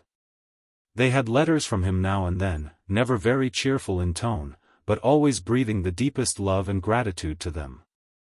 His brother found deep cause for congratulation in the tone of these epistles. "Frank is getting down to work," he would cry exultantly. "He is past the first buoyant enthusiasm of youth. Ah, Leslie, when a man begins to be serious, then he begins to be something." And her only answer would be, "I wonder, Maurice, if Claire Lessing will wait for him?" The two had frequent questions to answer as to Frank's doing and prospects, and they had always bright things to say of him, even when his letters gave them no such warrant. Their love for him made them read large between the lines, and all they read was good. Between Maurice and his brother no word of the guilty servant ever passed. They each avoided it as an unpleasant subject. Frank had never asked and his brother had never proffered aught of the outcome of the case. Mrs. Oakley had once suggested it. "Brother ought to know," she said, "that Barry is being properly punished." "By no means," replied her husband. "You know that it would only hurt him. He shall never know if I have to tell him." "You are right, Maurice, you are always right. We must shield Frank from the pain it would cause him. Poor fellow. He is so sensitive." Their hearts were still steadfastly fixed upon the union of this younger brother with Claire Lessing. She had lately come into a fortune, and there was nothing now to prevent it. They would have written Frank to urge it, but they both believed that to try to woo him away from his art was but to make him more wayward. That any woman could have power enough to take him away from this jealous mistress they very much doubted. But they could hope, and hope made them eager to open every letter that bore the French postmark. Always it might contain news that he was coming home, or that he had made a great success, or, better, some inquiry after Claire. A long time they had waited, but found no such tidings in the letters from Paris. At last, as Maurice Oakley sat in his library one day, the servant brought him a letter more bulky in weight and appearance than any he had yet received. His eyes glistened with pleasure as he read the postmark. "A letter from Frank," he said joyfully, "and an important one, I'll wager." He smiled as he weighed it in his hand and caressed it. Mrs. Oakley was out shopping, and as he knew how deep her interest was, he hesitated to break the seal before she returned. He curbed his natural desire and laid the heavy envelope down on the desk. But he could not deny himself the pleasure of speculating as to its contents. It was such a large, interesting-looking package. What might it not contain? It simply reeked of possibilities. Had anyone banteringly told Maurice Oakley that he had such a deep vein of sentiment, he would have denied it with scorn and laughter. But here he found himself sitting with the letter in his hand and weaving stories as to its contents. First, now, it might be a notice that Frank had received the badge of the Legion of Honor. No, that was too big, and he laughed aloud at his own folly, wondering the next minute, with half shame, why he laughed, for did he, after all, believe anything was too big for that brother of his? Well, let him begin, anyway, away down. Let him say, for instance, that the letter told of the completion and sale of a great picture. Frank had sold small ones. He would be glad of this, for his brother had written him several times of things that were doing, but not yet of anything that was done. Or, better yet, let the letter say that some picture, long finished, but of which the artist's pride and anxiety had forbidden him to speak, had made a glowing success, the success it deserved. This sounded well, and seemed not at all beyond the bounds of possibility. It was an alluring vision. He saw the picture already. It was a scene from life, true in detail to the point of very minuteness, and yet with something spiritual in it that lifted it above the mere copy of the commonplace. At the salon it would be hung on the line, and people would stand before it admiring its workmanship and asking who the artist was. He drew on his memory of old reading. In his mind's eye he saw Frank, unconscious of his own power or too modest to admit it, stand unknown among the crowds around his picture waiting for and dreading their criticisms. He saw the light leap to his eyes as he heard their words of praise. He saw the straightening of his narrow shoulders when he was forced to admit that he was the painter of the work. Then the windows of Paris were filled with his portraits. The papers were full of his praise, and brave men and fair women met together to do him homage. Fair women, yes, and Frank would look upon them all and see reflected in them but a tithe of the glory of one woman, and that woman Claire Lessing.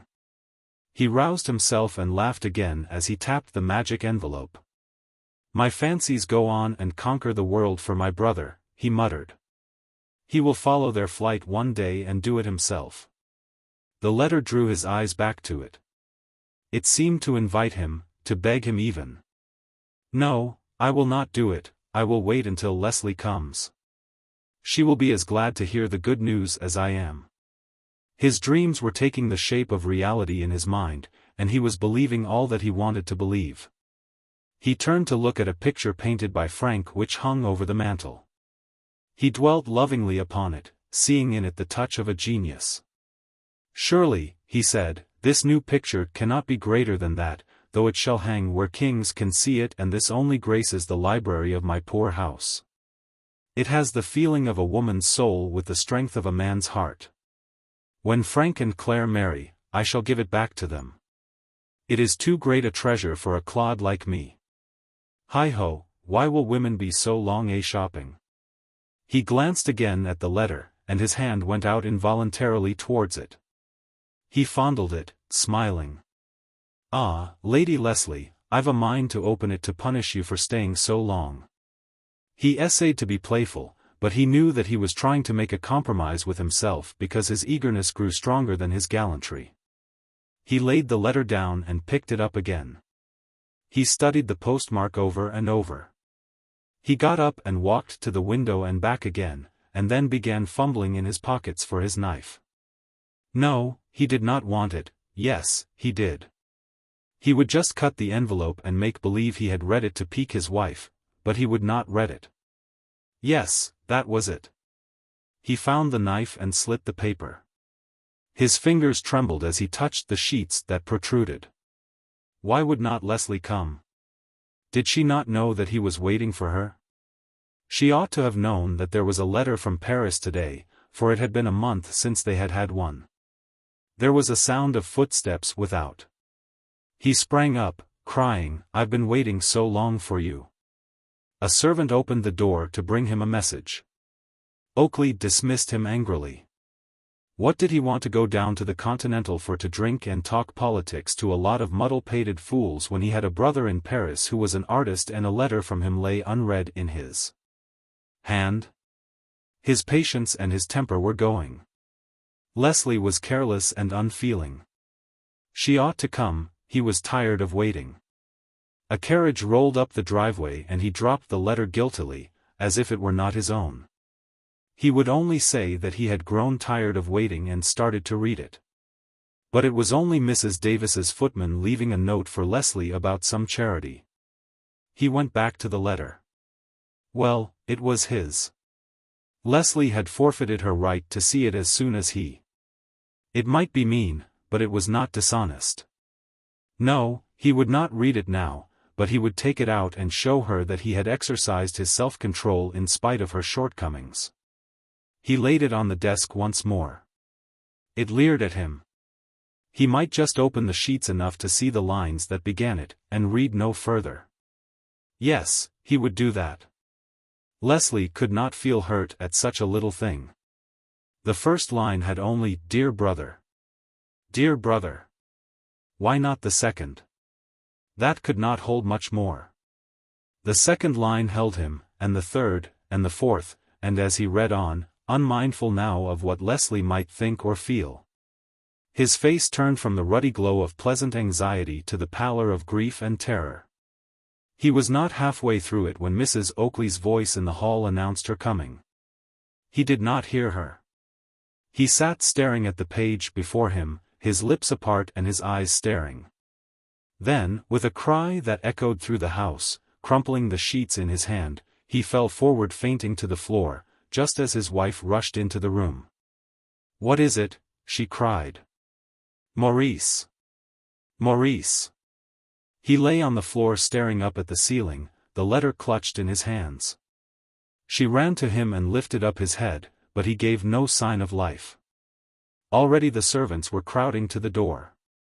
She bade one of them to hasten for a doctor, others to bring water and brandy, and the rest to be gone.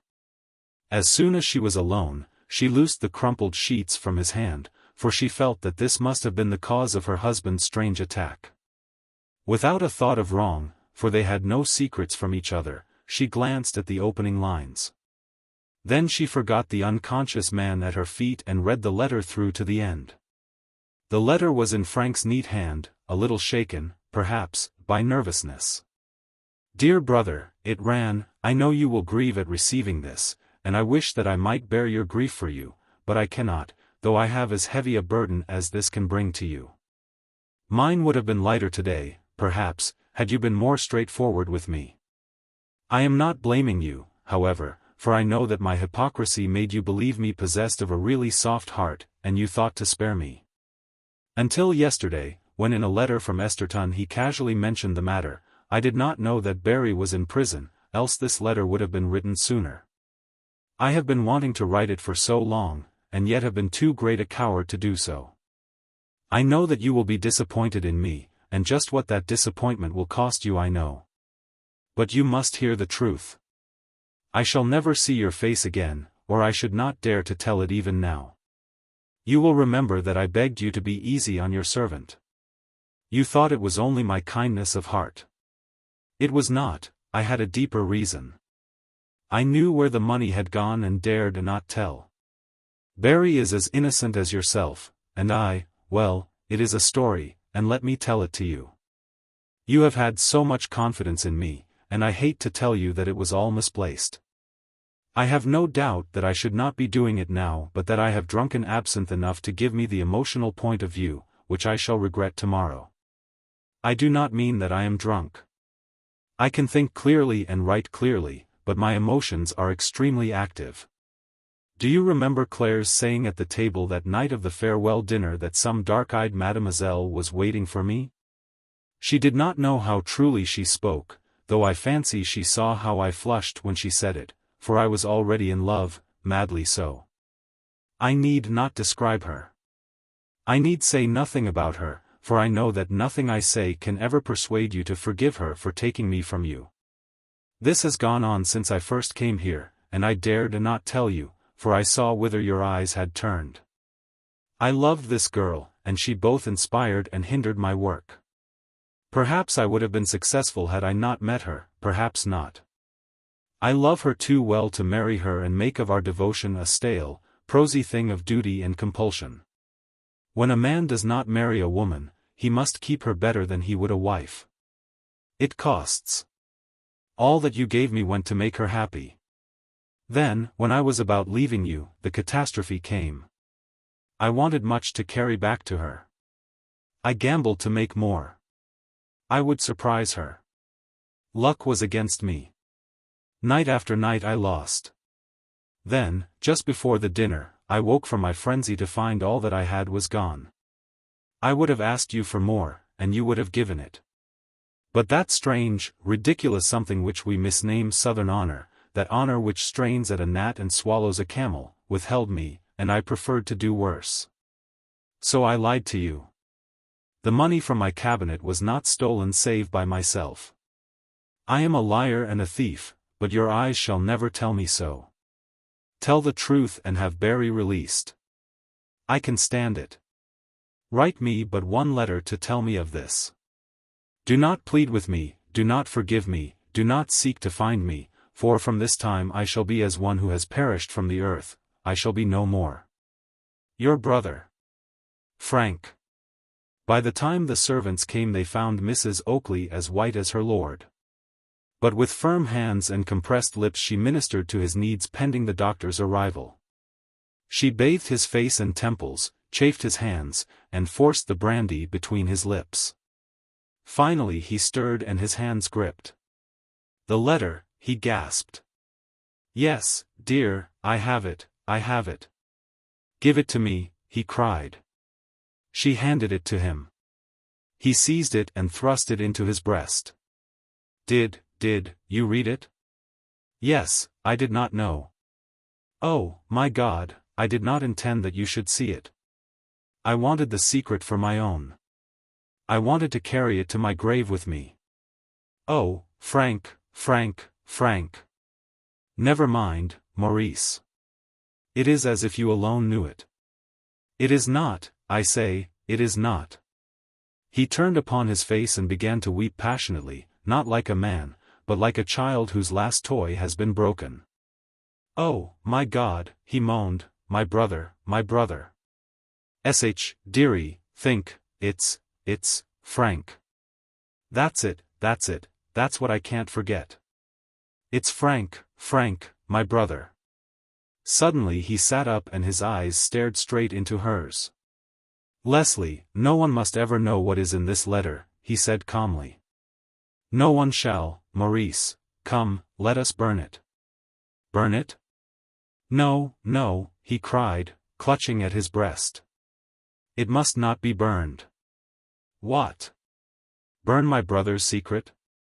No, I must carry it with me to the grave. But, Maurice, I must carry it with me. She saw that he was overwrought, and so did not argue with him.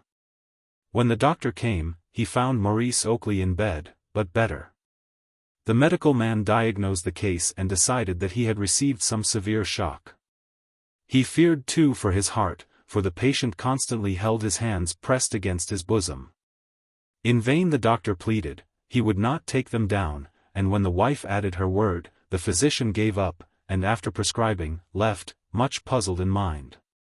It's a strange case, he said. There's something more than the nervous shock that makes him clutch his chest like that, and yet I have never noticed signs of heart trouble in Oakley. Oh, well, business worry will produce anything in anybody. It was soon common talk about the town about Maurice Oakley's attack. In the seclusion of his chamber he was saying to his wife, "Ah, Leslie, you and I will keep the secret. No one shall ever know." "Yes, dear, but, what of Barry? What of Barry?" he cried, starting up excitedly. "What is Barry to Frank? What is that nigger to my brother? What are his sufferings to the honor of my family and name? Never mind, Maurice, never mind, you are right. It must never be known, I say, if Barry has to rot in jail." So they wrote a lie to Frank, and buried the secret in their breasts, and Oakley wore its visible form upon his heart. Chapter 14. Frankenstein. 5 years is but a short time in the life of a man, and yet many things may happen therein. For instance, the whole way of a family's life may be changed. Good natures may be made into bad ones, and out of a soul of faith grow a spirit of unbelief. The independence of respectability may harden into the insolence of defiance, and the sensitive cheek of modesty into the brazen face of shamelessness. It may be true that the habits of years are hard to change, but this is not true of the first 16 or 17 years of a young person's life. Else Kitty Hamilton and Joe could not so easily have become what they were. It had taken barely 5 years to accomplish an entire metamorphosis of their characters. In Joe's case even a shorter time was needed. He was so ready to go down that it needed but a gentle push to start him, and once started, there was nothing within him to hold him back from the depths. For his will was as flabby as his conscience, and his pride, which stands to some men for conscience, had no definite aim or direction. Hattie Sterling had given him both his greatest impulse for evil and for good. She had at first given him his gentle push, but when she saw that his collapse would lose her a faithful and useful slave, she had sought to check his course. Her threat of the severance of their relations had held him up for a little time, and she began to believe that he was safe again. He went back to the work he had neglected, drank moderately, and acted in most things as a sound, sensible being. Then, all of a sudden, he went down again, and went down badly. She kept her promise and threw him over. Then he became a hanger-on at the clubs, a genteel loafer. He used to say in his sober moments that at last he was one of the boys that Sadness had spoken of. He did not work, and yet he lived and ate and was proud of his degradation.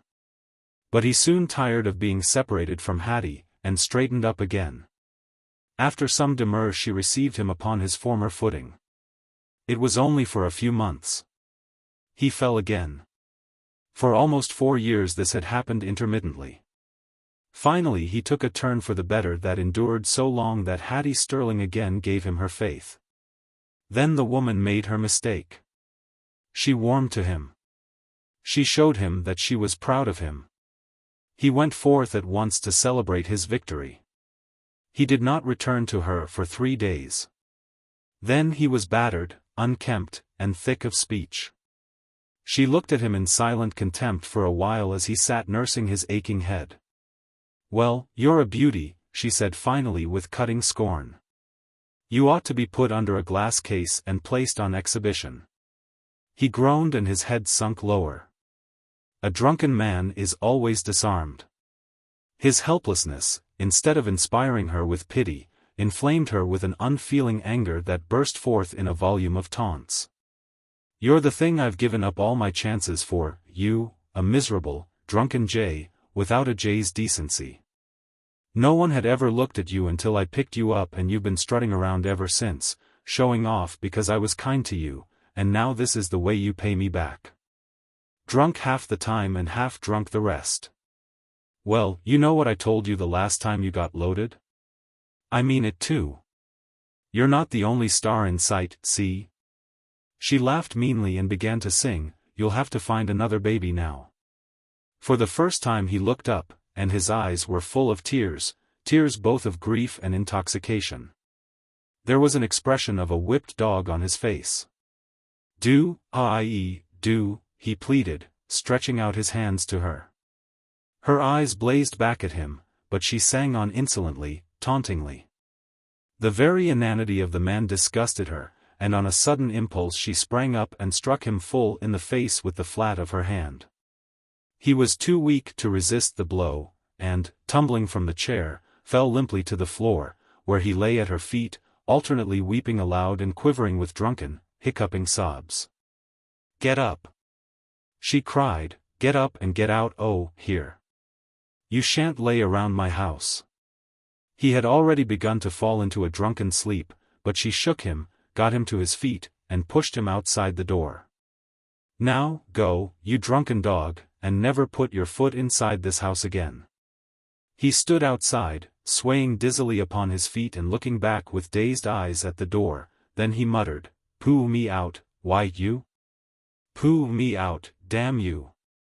Well, I key you. See if I don't." And he half walked, half fell down the street. Sadness and Skaggs were together at the club that night. 5 years had not changed the latter as to wealth or position or inclination, and he was still a frequent visitor at the Banner. He always came in alone now, for Maudie had gone the way of all the half-world, and reached depths to which Mr. Skaggs's job prevented him from following her. However, he mourned truly for his lost companion, and tonight he was in a particularly pensive mood. Someone was playing ragtime on the piano, and the dancers were wheeling in time to the music. Skaggs looked at them regretfully as he sipped his liquor. It made him think of Maudie. He sighed and turned away. "I tell you, Sadness," he said impulsively, "dancing is the poetry of motion." "Yes," replied Sadness, "and dancing in ragtime is the dialect poetry." The reporter did not like this. It savored of flippancy, and he was about entering upon a discussion to prove that Sadness had no soul, when Joe, with bloodshot eyes and disheveled clothes, staggered in and reeled towards them. "Drunk again," said Sadness. "Really, it's a waste of time for Joe to sober up. Hello there," as the young man brought up against him, "take a seat." He put him in a chair at the table. "Been lushin' a bit, eh? Give me some and drink." "Oh, a hair of the dog. Some men shave their dogs clean, and then have hydrophobia. Here, Jack." They drank, and then, as if the whiskey had done him good, Joe sat up in his chair. "He's throwed me down. Lucky dog. You might have known it would have happened sooner or later. Better sooner than never." Skaggs smoked in silence and looked at Joe. "I'm goin' to kill her. I wouldn't if I were you. Take old Sadness's advice and thank your stars that you're rid of her. I'm goin' to kill her." He paused and looked at them drowsily. Then, bracing himself up again, he broke out suddenly, "Say, d'ye ever tell why, 'bout the old man? He never stole that money. No he didn't. He threatened to fall asleep now, but the reporter was all alert. He scented a story. By Jove," he exclaimed, "did you hear that? Bet the chap stole it himself and letting the old man suffer for it. Great story, ain't it? Come, wake up here. 3 more, Jack. What about your father?" "Father? Whose father? Oh, do bother me. What? Here, tell us about your father and the money. If he didn't steal it, who did? Who did? Does it, who did? Man didn't steal it, no he didn't. Oh, let him alone, Skaggsy, he don't know what he's saying." "Yes, he does, a drunken man tells the truth." "In some cases," said Sadness. "Oh, let me alone, man. I've been trying for years to get a big sensation for my paper, and if this story is one, I'm a made man." The drink seemed to revive the young man again, and by bits Skaggs was able to pick out of him the story of his father's arrest and conviction. At its close he relapsed into stupidity, murmuring, "She throwed me down." "Well," sneered Sadness, "you see drunken men tell the truth, and you don't seem to get much guilt out of our young friend. You're disappointed, aren't you?" "I confess I am disappointed, but I've got an idea, just the same." "Oh, you have? Well, don't handle it carelessly, it might go off." And Sadness rose. The reporter sat thinking for a time and then followed him, leaving Joe in a drunken sleep at the table. There he lay for more than 2 hours. When he finally awoke, he started up as if some determination had come to him in his sleep. A part of the helplessness of his intoxication had gone, but his first act was to call for more whiskey. This he gulped down, and followed with another and another. For a while he stood still, brooding silently, his red eyes blinking at the light.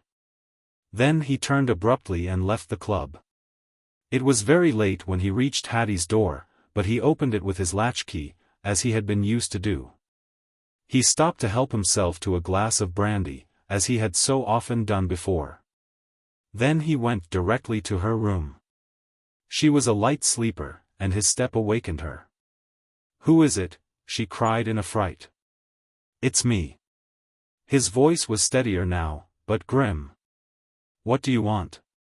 Didn't I tell you never to come here again? Get out or I'll have you taken out." She sprang up in bed, glaring angrily at him. His hands twitched nervously, as if her will were conquering him and he were uneasy, but he held her eye with his own. "You put me out tonight," he said. "Yes, and I'm going to do it again." "You're drunk." She started to rise, but he took a step towards her and she paused. He looked as she had never seen him look before. His face was ashen and his eyes like fire and blood. She quailed beneath the look. He took another step towards her. "You put me out tonight," he repeated, like a dog.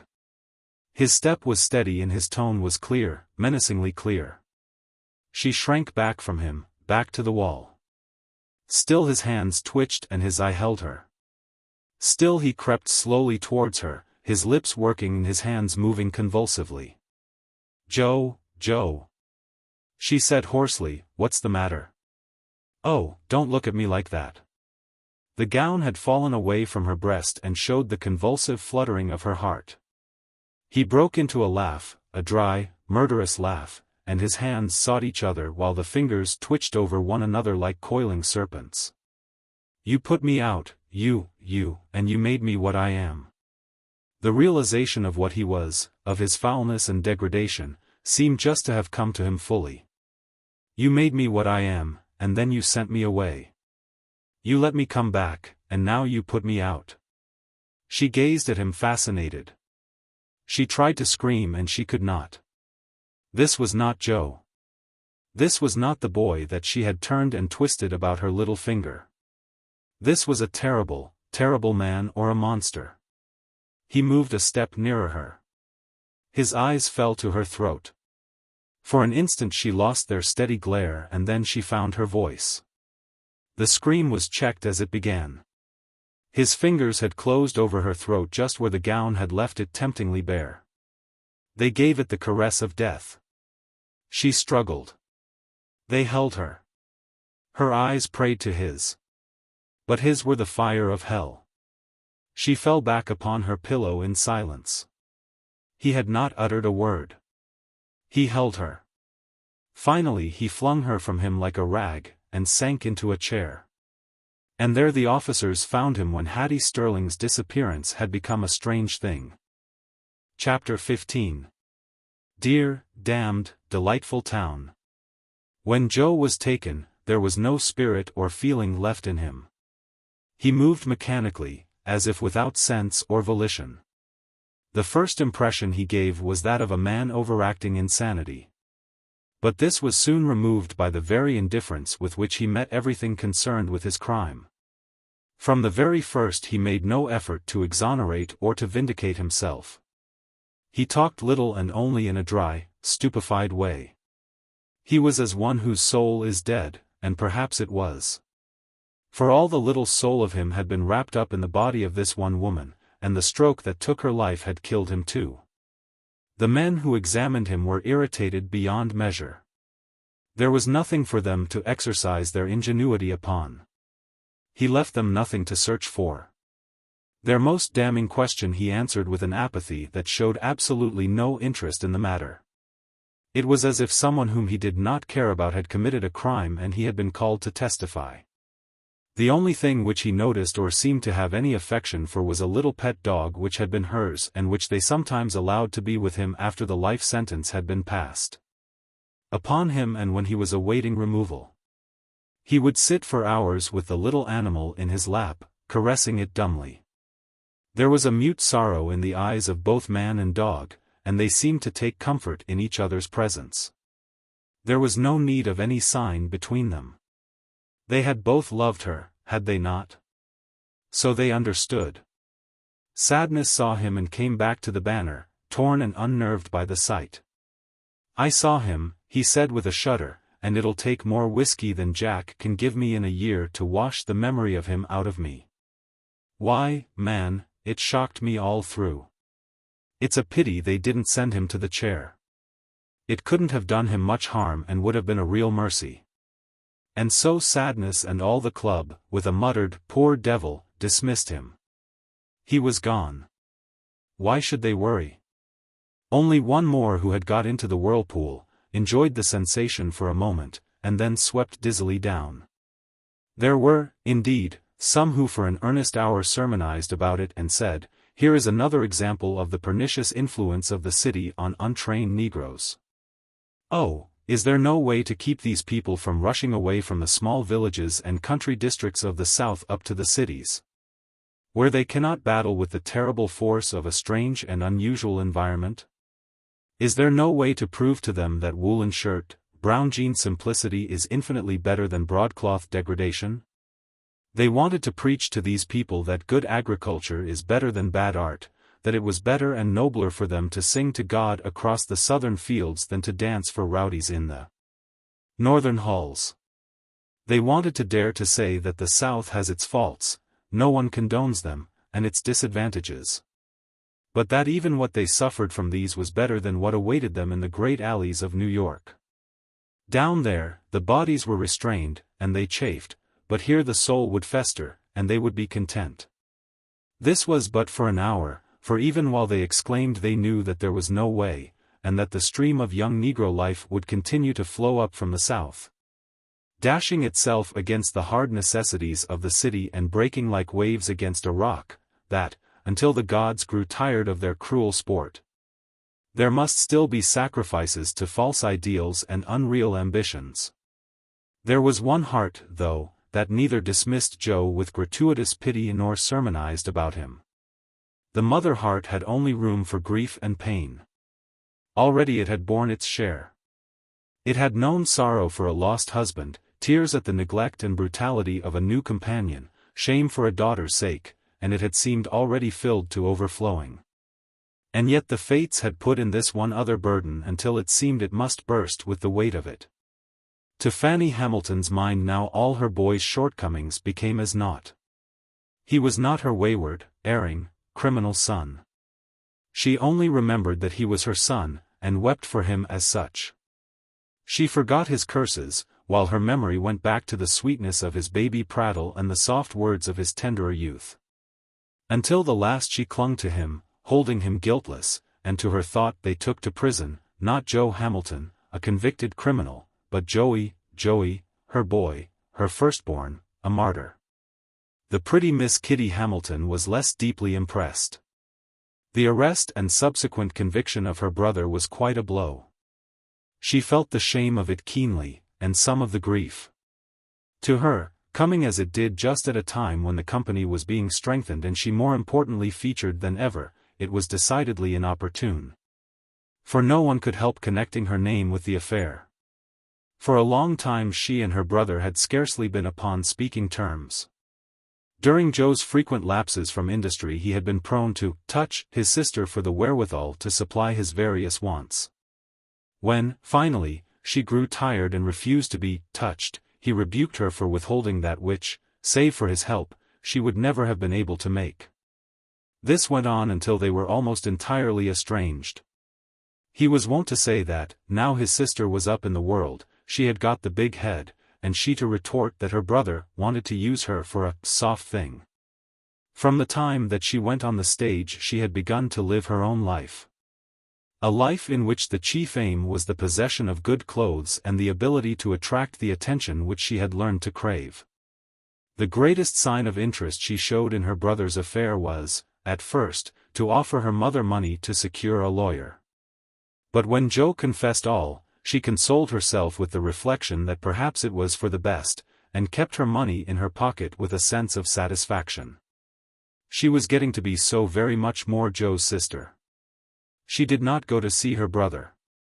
She was afraid it might make her nervous while she was in the city, and she went on the road with her company before he was taken away. Miss Kitty Hamilton had to be very careful about her nerves and her health. She had had experiences, and her voice was not as good as it used to be, and her beauty had to be aided by cosmetics. So she went away from New York, and only read of all that happened when someone called her attention to it in the papers. Barry Hamilton in his southern prison knew nothing of all this, for no letters had passed between him and his family for more than 2 years. The very cruelty of destiny defeated itself in this and was kind. Chapter 16. Skaggs's Theory.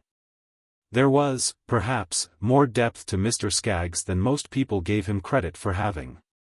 However it may be, when he got an idea into his head, whether it were insane or otherwise, he had a decidedly tenacious way of holding to it.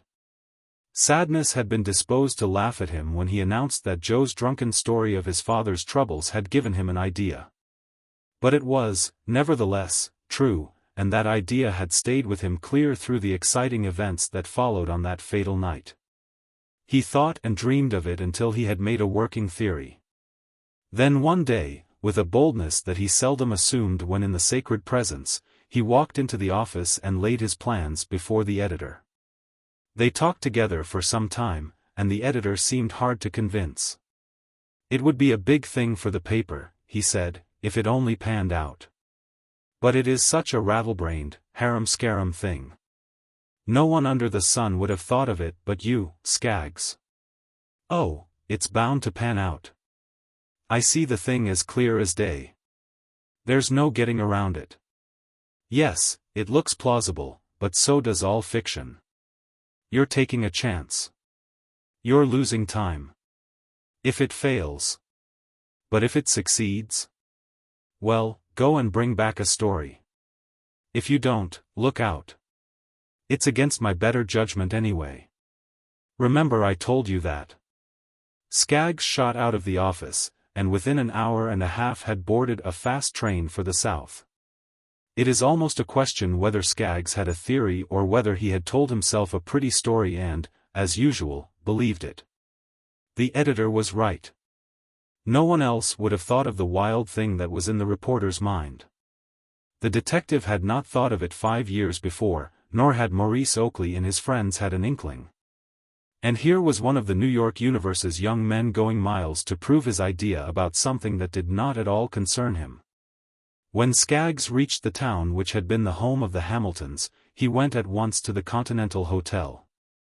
He had as yet formulated no plan of immediate action, and with a fool's or a genius belief in his destiny he sat down to await the turn of events. His first move would be to get acquainted with some of his neighbors. This was no difficult matter, as the bar of the Continental was still the gathering place of some of the city's choice spirits of the old regime.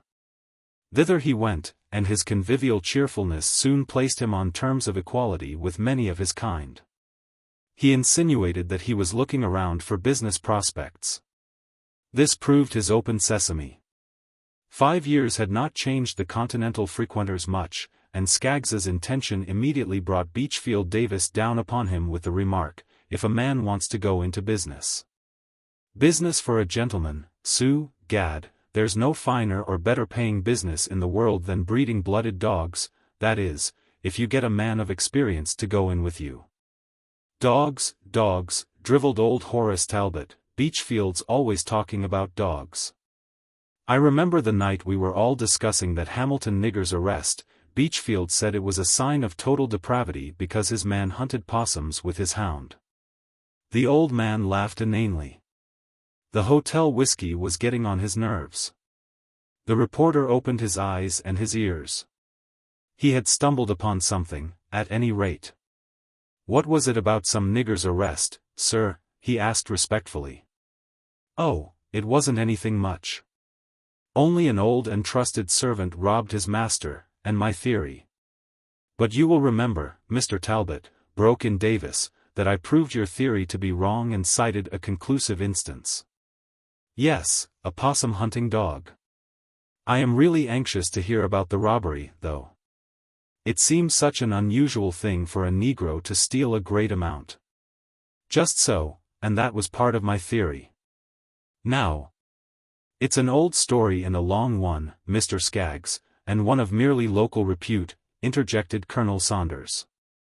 "I don't think it could possibly interest you, who are familiar with the records of the really great crimes that take place in a city such as New York.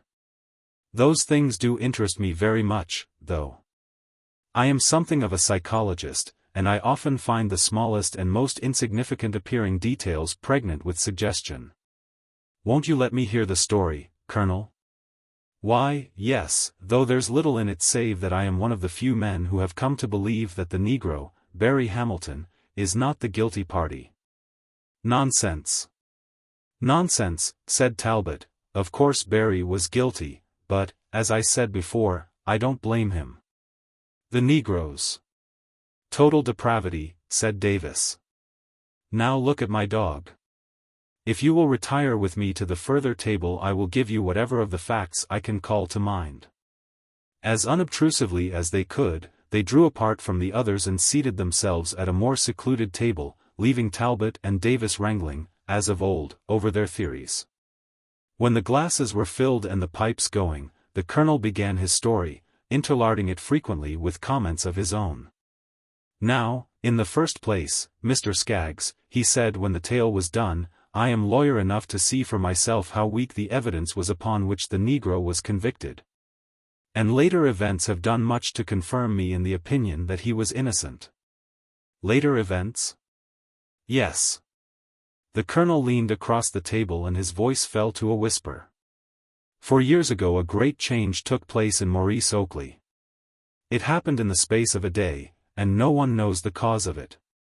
From a social, companionable man, he became a recluse, shunning visitors and dreading society.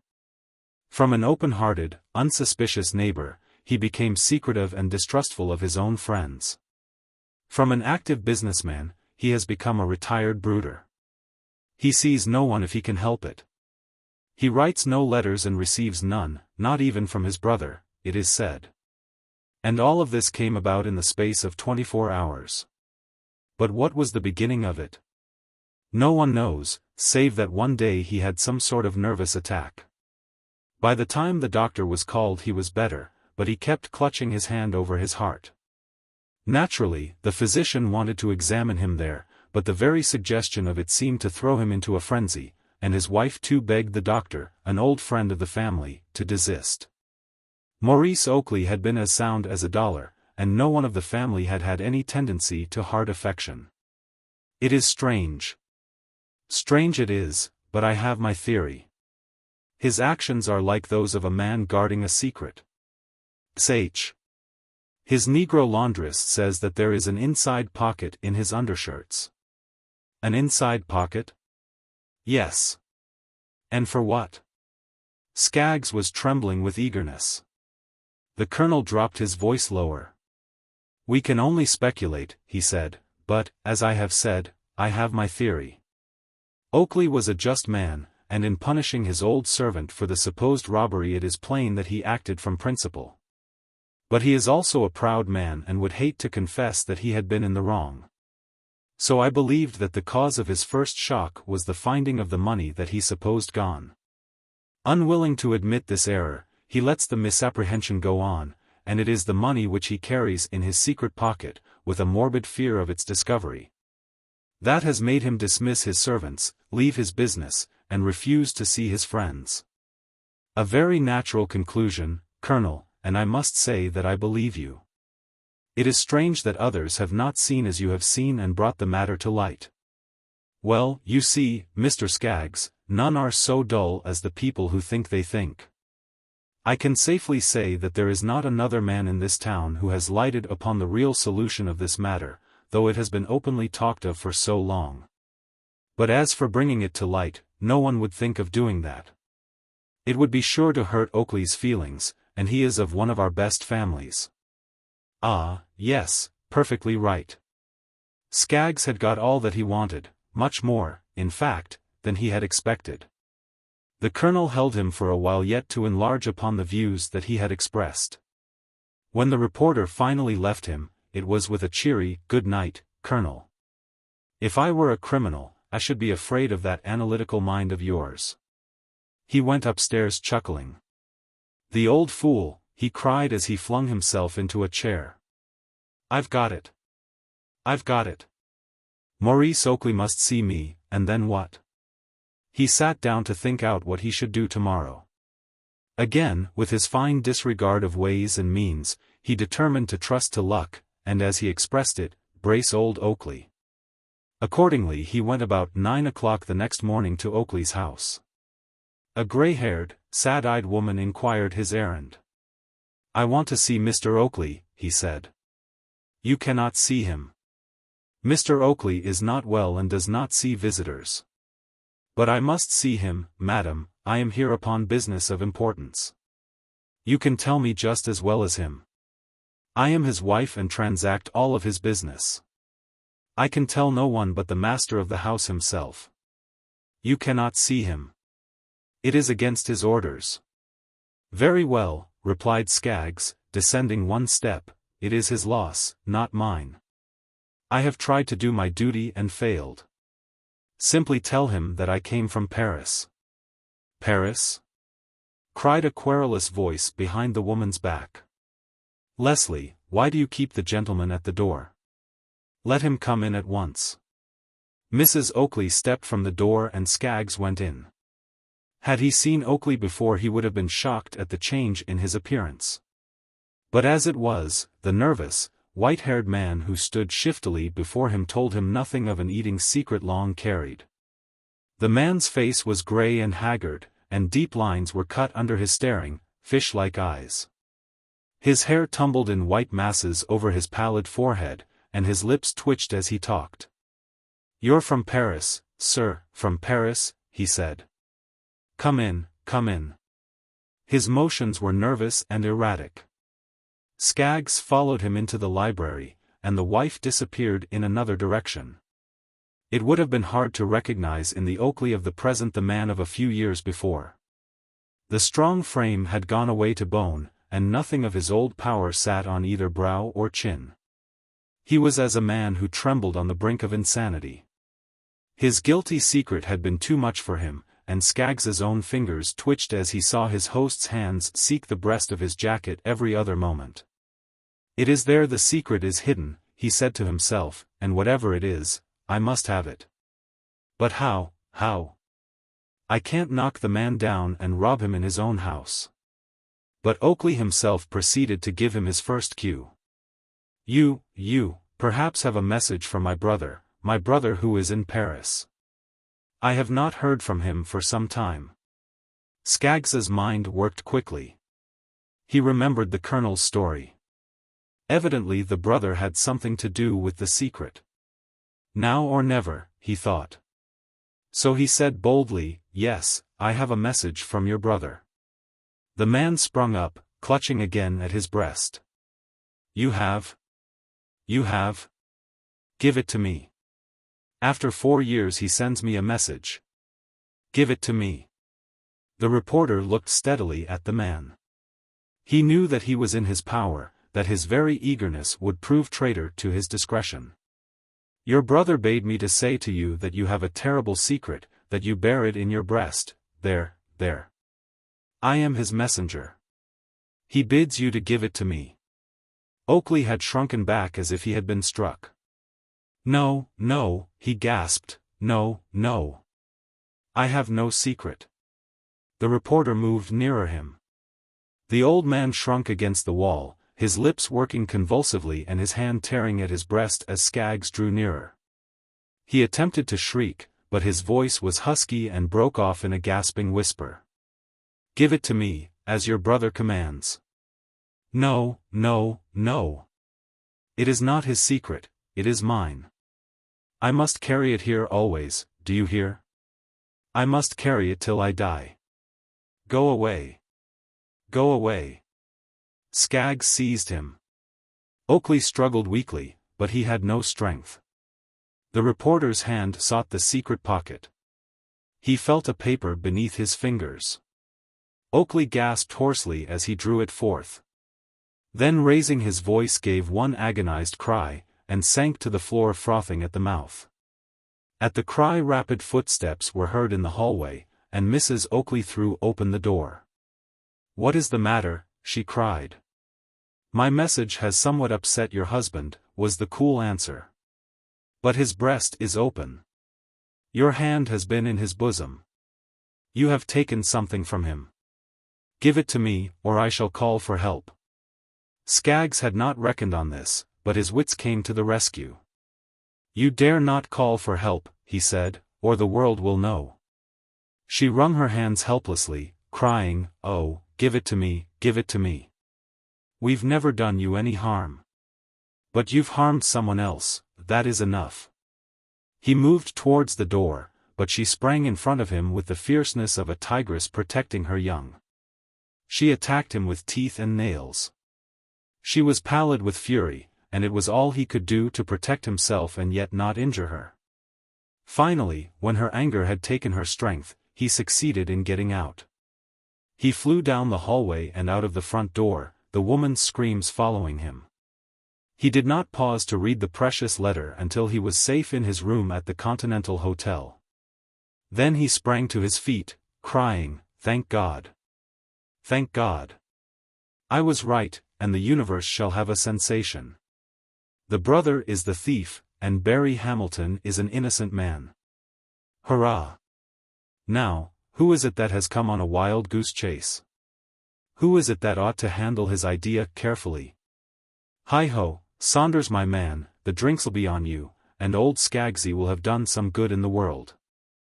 Chapter 17. A Yellow Journal. Mr. Skaggs had no qualms of conscience about the manner in which he had come by the damaging evidence against Maurice Oakley. It was enough for him that he had it. A corporation, he argued, had no soul, and therefore no conscience.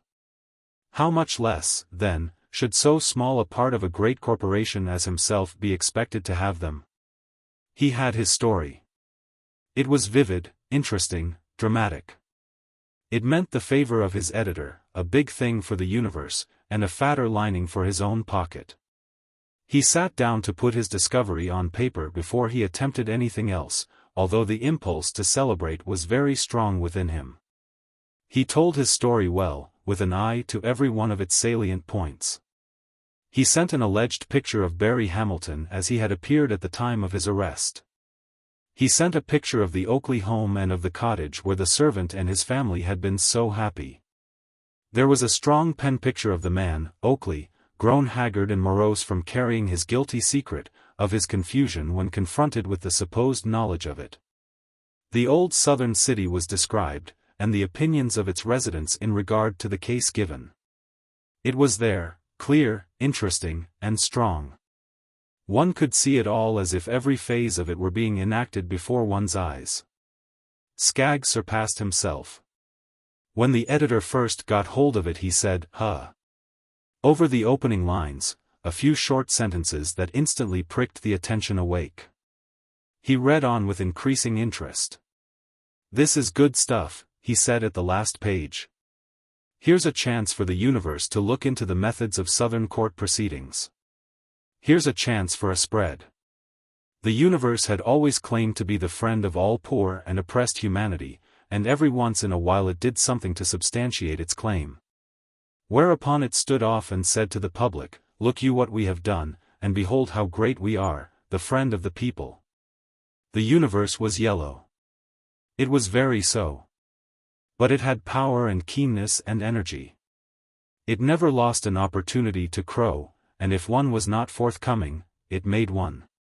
In this way it managed to do a considerable amount of good, and its yellowness became forgivable, even commendable. In Skaggs's story the editor saw an opportunity for one of its periodical philanthropies. He seized upon it. With headlines that took half a page, and with cuts authentic and otherwise, the tale was told, and the people of New York were greeted next morning with the announcement of a burning shame. A poor and innocent Negro made to suffer for a rich man's crime. Great exposé by the universe. A universe reporter to the rescue. The whole thing to be aired that the people may know. Then Skaggs received a telegram that made him leap for joy. He was to do it. He was to go to the capital of the state. He was to beard the governor in his den, and he, with the force of a great paper behind him, was to demand for the people the release of an innocent man. Then there would be another write-up and much glory for him and more shekels. In an hour after he had received his telegram he was on his way to the southern capital.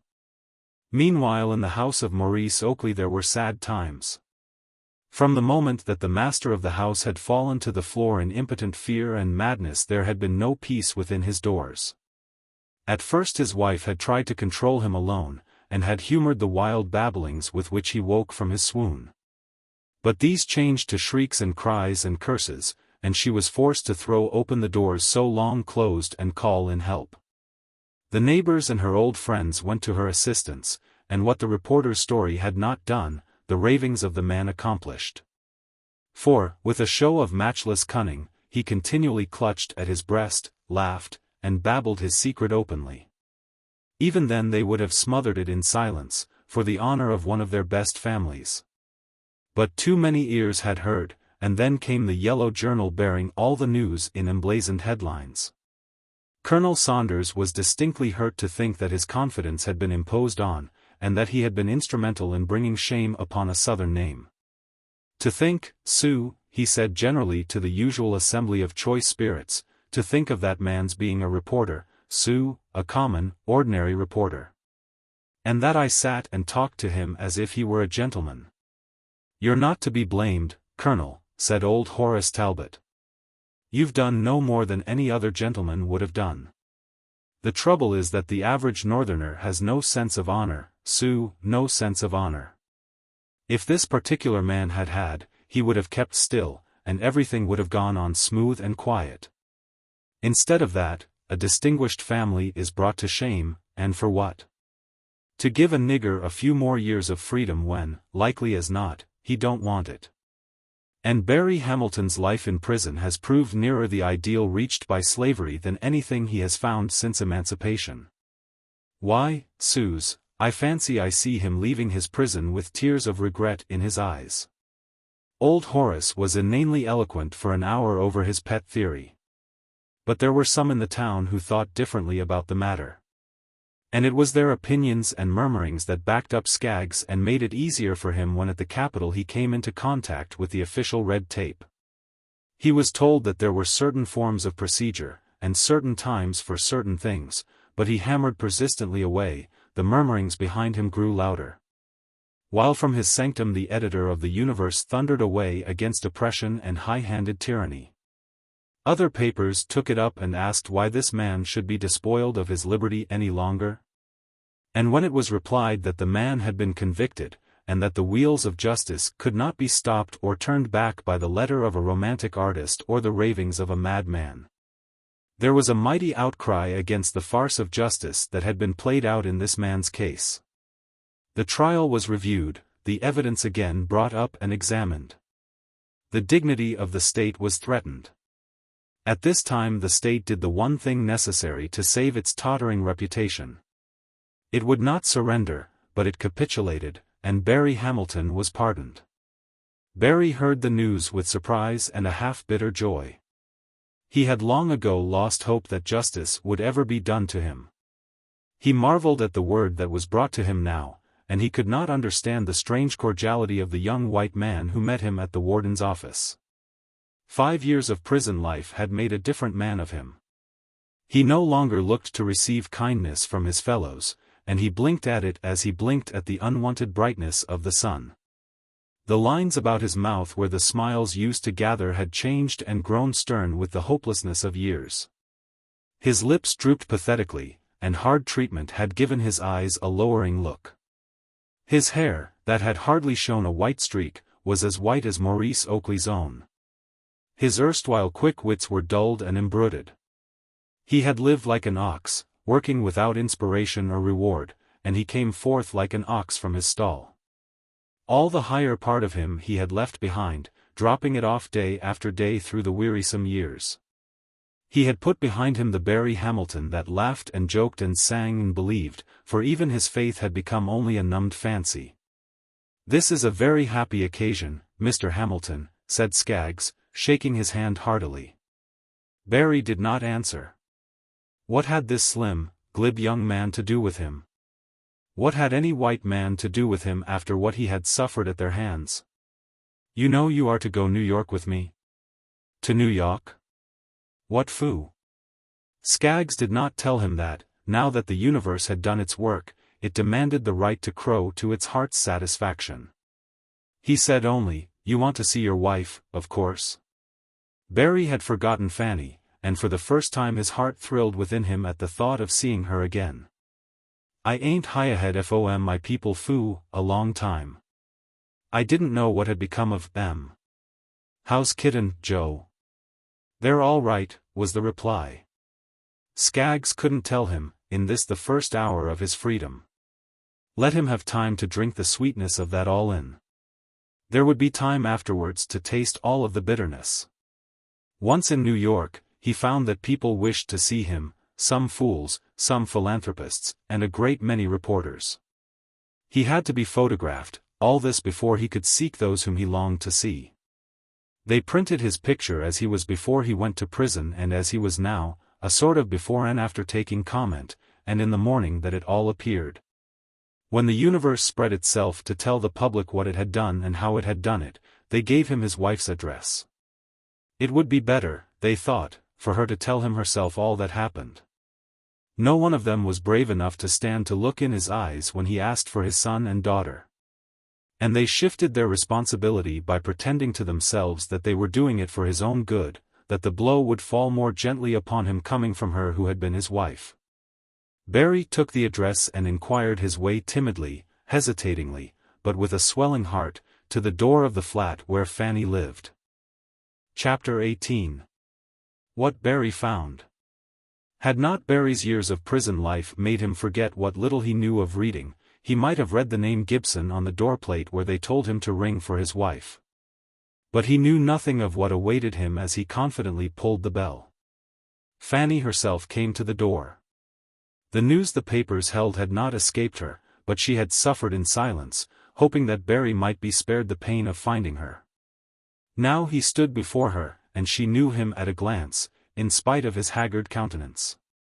"Fannie," he said, holding out his arms to her, and all of the pain and pathos of long yearning was in his voice, "Don't you know me?" She shrank away from him, back in the hallway. Yes, I knows you. Come in." She led him through the passageway and into her room, he following with a sudden sinking at his heart. This was not the reception he had expected from Fannie. When they were within the room he turned and held out his arms to her again, but she did not notice them. "Why, is you shamed o' me?" he asked brokenly. "Shamed? No. Oh, and she sank into a chair and began rocking to and fro in her helpless grief. "What's the matter, Fannie? Ain't you glad to see me?" Yes, but you don't know nothin', do you? Dey lef me to tell you? Lef you to tell me? What's the matter? Is Joe or Kit daid? Tell me." "No, not daid. Kit dances on de stage fu a livin', and she ain't de gal she used to be. Joe, he's in penitentiary fu killin' a 'oman." Barry started forward with a cry, "My God! My God! My little gal! My boy!" "Dat ain't all," she went on dully, as if reciting a rote lesson, "I ain't yo' wife no mo. I's ma agin. Oh don't look at me lak dat. I couldn't heap it. Kit and Joe lef me, and dey said de penitentiary devo said you and me, and dat you'd neva come out nohow. Don't look at me lak dat, You ain't my wife no mo. Hit's a lie, a damn lie. You is my wife. I's a innocent man. No penitentiary kin tek you erway from me. Hit's enough what Davy done to my chillun." He rushed forward and seized her by the arm. "Dey shan't do no mo, by God. Dey shan't, I say." His voice had risen to a fierce roar, like that of a hurt beast, and he shook her by the arm as he spoke. "Oh, don't you hoot me. I couldn't heap it." He glared at her for a moment, and then the real force of the situation came full upon him, and he bowed his head in his hands and wept like a child. The great sobs came up and stuck in his throat. She crept up to him fearfully and laid her hand on his head. "Don't cry, she said, "I done wrong, but I loves you yit." He seized her in his arms and held her tightly until he could control himself. Then he asked weakly, "Well, what am I goin' to do?" "I do know, Septin, dat you'll have to leave me." "I won't. I'll never leave you again," he replied doggedly. "But, you muse. You'll only mek it hotter on me, and Gibson'll beat me agin." "Agin?" She hung her head, "Yes." He gripped himself hard. "Why can't you come on off wid me, Fannie? You was mine fuss." "I couldn't. He would fin me anyway I went to." "Let him fin you. You'll be wid me, and we'll settle it, him and me." "I want to, but oh, I can't," she wailed. Please go now, before he gets home. He's mad anyhow, 'cause you're out." Barry looked at her hard, and then said in a dry voice, "And so I got to go and leave you to him?" "Yes, you muse, I'm his end now." He turned to the door, murmuring, "My wife gone, Kit a nobody, and Joe, little Joe, a murderer, and then I used to pray to God and call him wa father." He laughed hoarsely. It sounded like nothing Fanny had ever heard before. Don't say dat. Maybe we don't understand dot." Her faith still hung by a slender thread, but his had given way in that moment. "No, we don't understand," he laughed as he went out of the door. "We don't understand dot." He staggered down the steps, blinded by his emotions, and set his face towards the little lodging that he had taken temporarily. There seemed nothing left in life for him to do. Yet he knew that he must work to live, although the effort seemed hardly worthwhile. He remembered now that the universe had offered him the under-janitorship in its building. He would go and take it, and someday, perhaps, he was not quite sure what the perhaps meant. But as his mind grew clearer he came to know, for a sullen, fierce anger was smoldering in his heart against the man who through lies had stolen his wife from him. It was anger that came slowly, but gained in fierceness as it grew. Yes, that was it, he would kill Gibson. It was no worse than his present state. Then it would be father and son murderers. They would hang him or send him back to prison. Neither would be hard now. He laughed to himself. And this was what they had let him out of prison for? To find out all this. Why had they not left him there to die in ignorance? What had he to do with all these people who gave him sympathy? What did he want of their sympathy? Could they give him back 1/10 of what he had lost? Could they restore to him his wife or his son or his daughter, his quiet happiness or his simple faith? He went to work for the universe, but night after night, armed, he patrolled the sidewalk in front of Fanny's house. He did not know Gibson, but he wanted to see them together. Then he would strike. His vigils kept him from his bed, but he went to the next morning's work with no weariness. The hope of revenge sustained him, and he took a savage joy in the thought that he should be the dispenser of justice to at least one of those who had wounded him. Finally he grew impatient and determined to wait no longer, but to seek his enemy in his own house. He approached the place cautiously and went up the steps. His hand touched the bell pull. He staggered back. "Oh, my God," he said. There was crepe on Fanny's bell. His head went round and he held to the door for support. Then he turned the knob and the door opened. He went noiselessly in. At the door of Fanny's room he halted, sick with fear. He knocked, a step sounded within, and his wife's face looked out upon him. He could have screamed aloud with relief. "It ain't you," he whispered huskily. "No, it's him.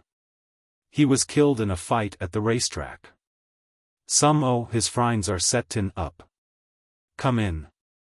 He went in, a wild, strange feeling surging at his heart. She showed him into the death chamber. As he stood and looked down upon the face of his enemy, still, cold, and terrible in death, the recognition of how near he had come to crime swept over him. And all his dead faith sprang into new life in a glorious resurrection. He stood with clasped hands, and no word passed his lips. But his heart was crying, "Thank God. Thank God. This man's blood is not on my hands." The gamblers who were sitting up with the dead wondered who the old fool was who looked at their silent comrade and then raised his eyes as if in prayer. When Gibson was laid away, there were no formalities between Barry and his wife, they simply went back to each other. New York held nothing for them now but sad memories. Kit was on the road, and the father could not bear to see his son, so they turned their faces southward, back to the only place they could call home. Surely the people could not be cruel to them now, and even if they were, they felt that after what they had endured no wound had power to give them pain. Leslie Oakley heard of their coming, and with her own hands reopened and refurnished the little cottage in the yard for them. There the white-haired woman begged them to spend the rest of their days and be in peace and comfort. It was the only amends she could make. As much to satisfy her as to settle themselves, they took the cottage. And many a night thereafter they sat together with clasped hands listening to the shrieks of the madman across the yard and thinking of what he had brought to them and to himself. It was not a happy life, but it was all that was left to them, and they took it up without complaint, for they knew they were powerless against some will infinitely stronger than their own.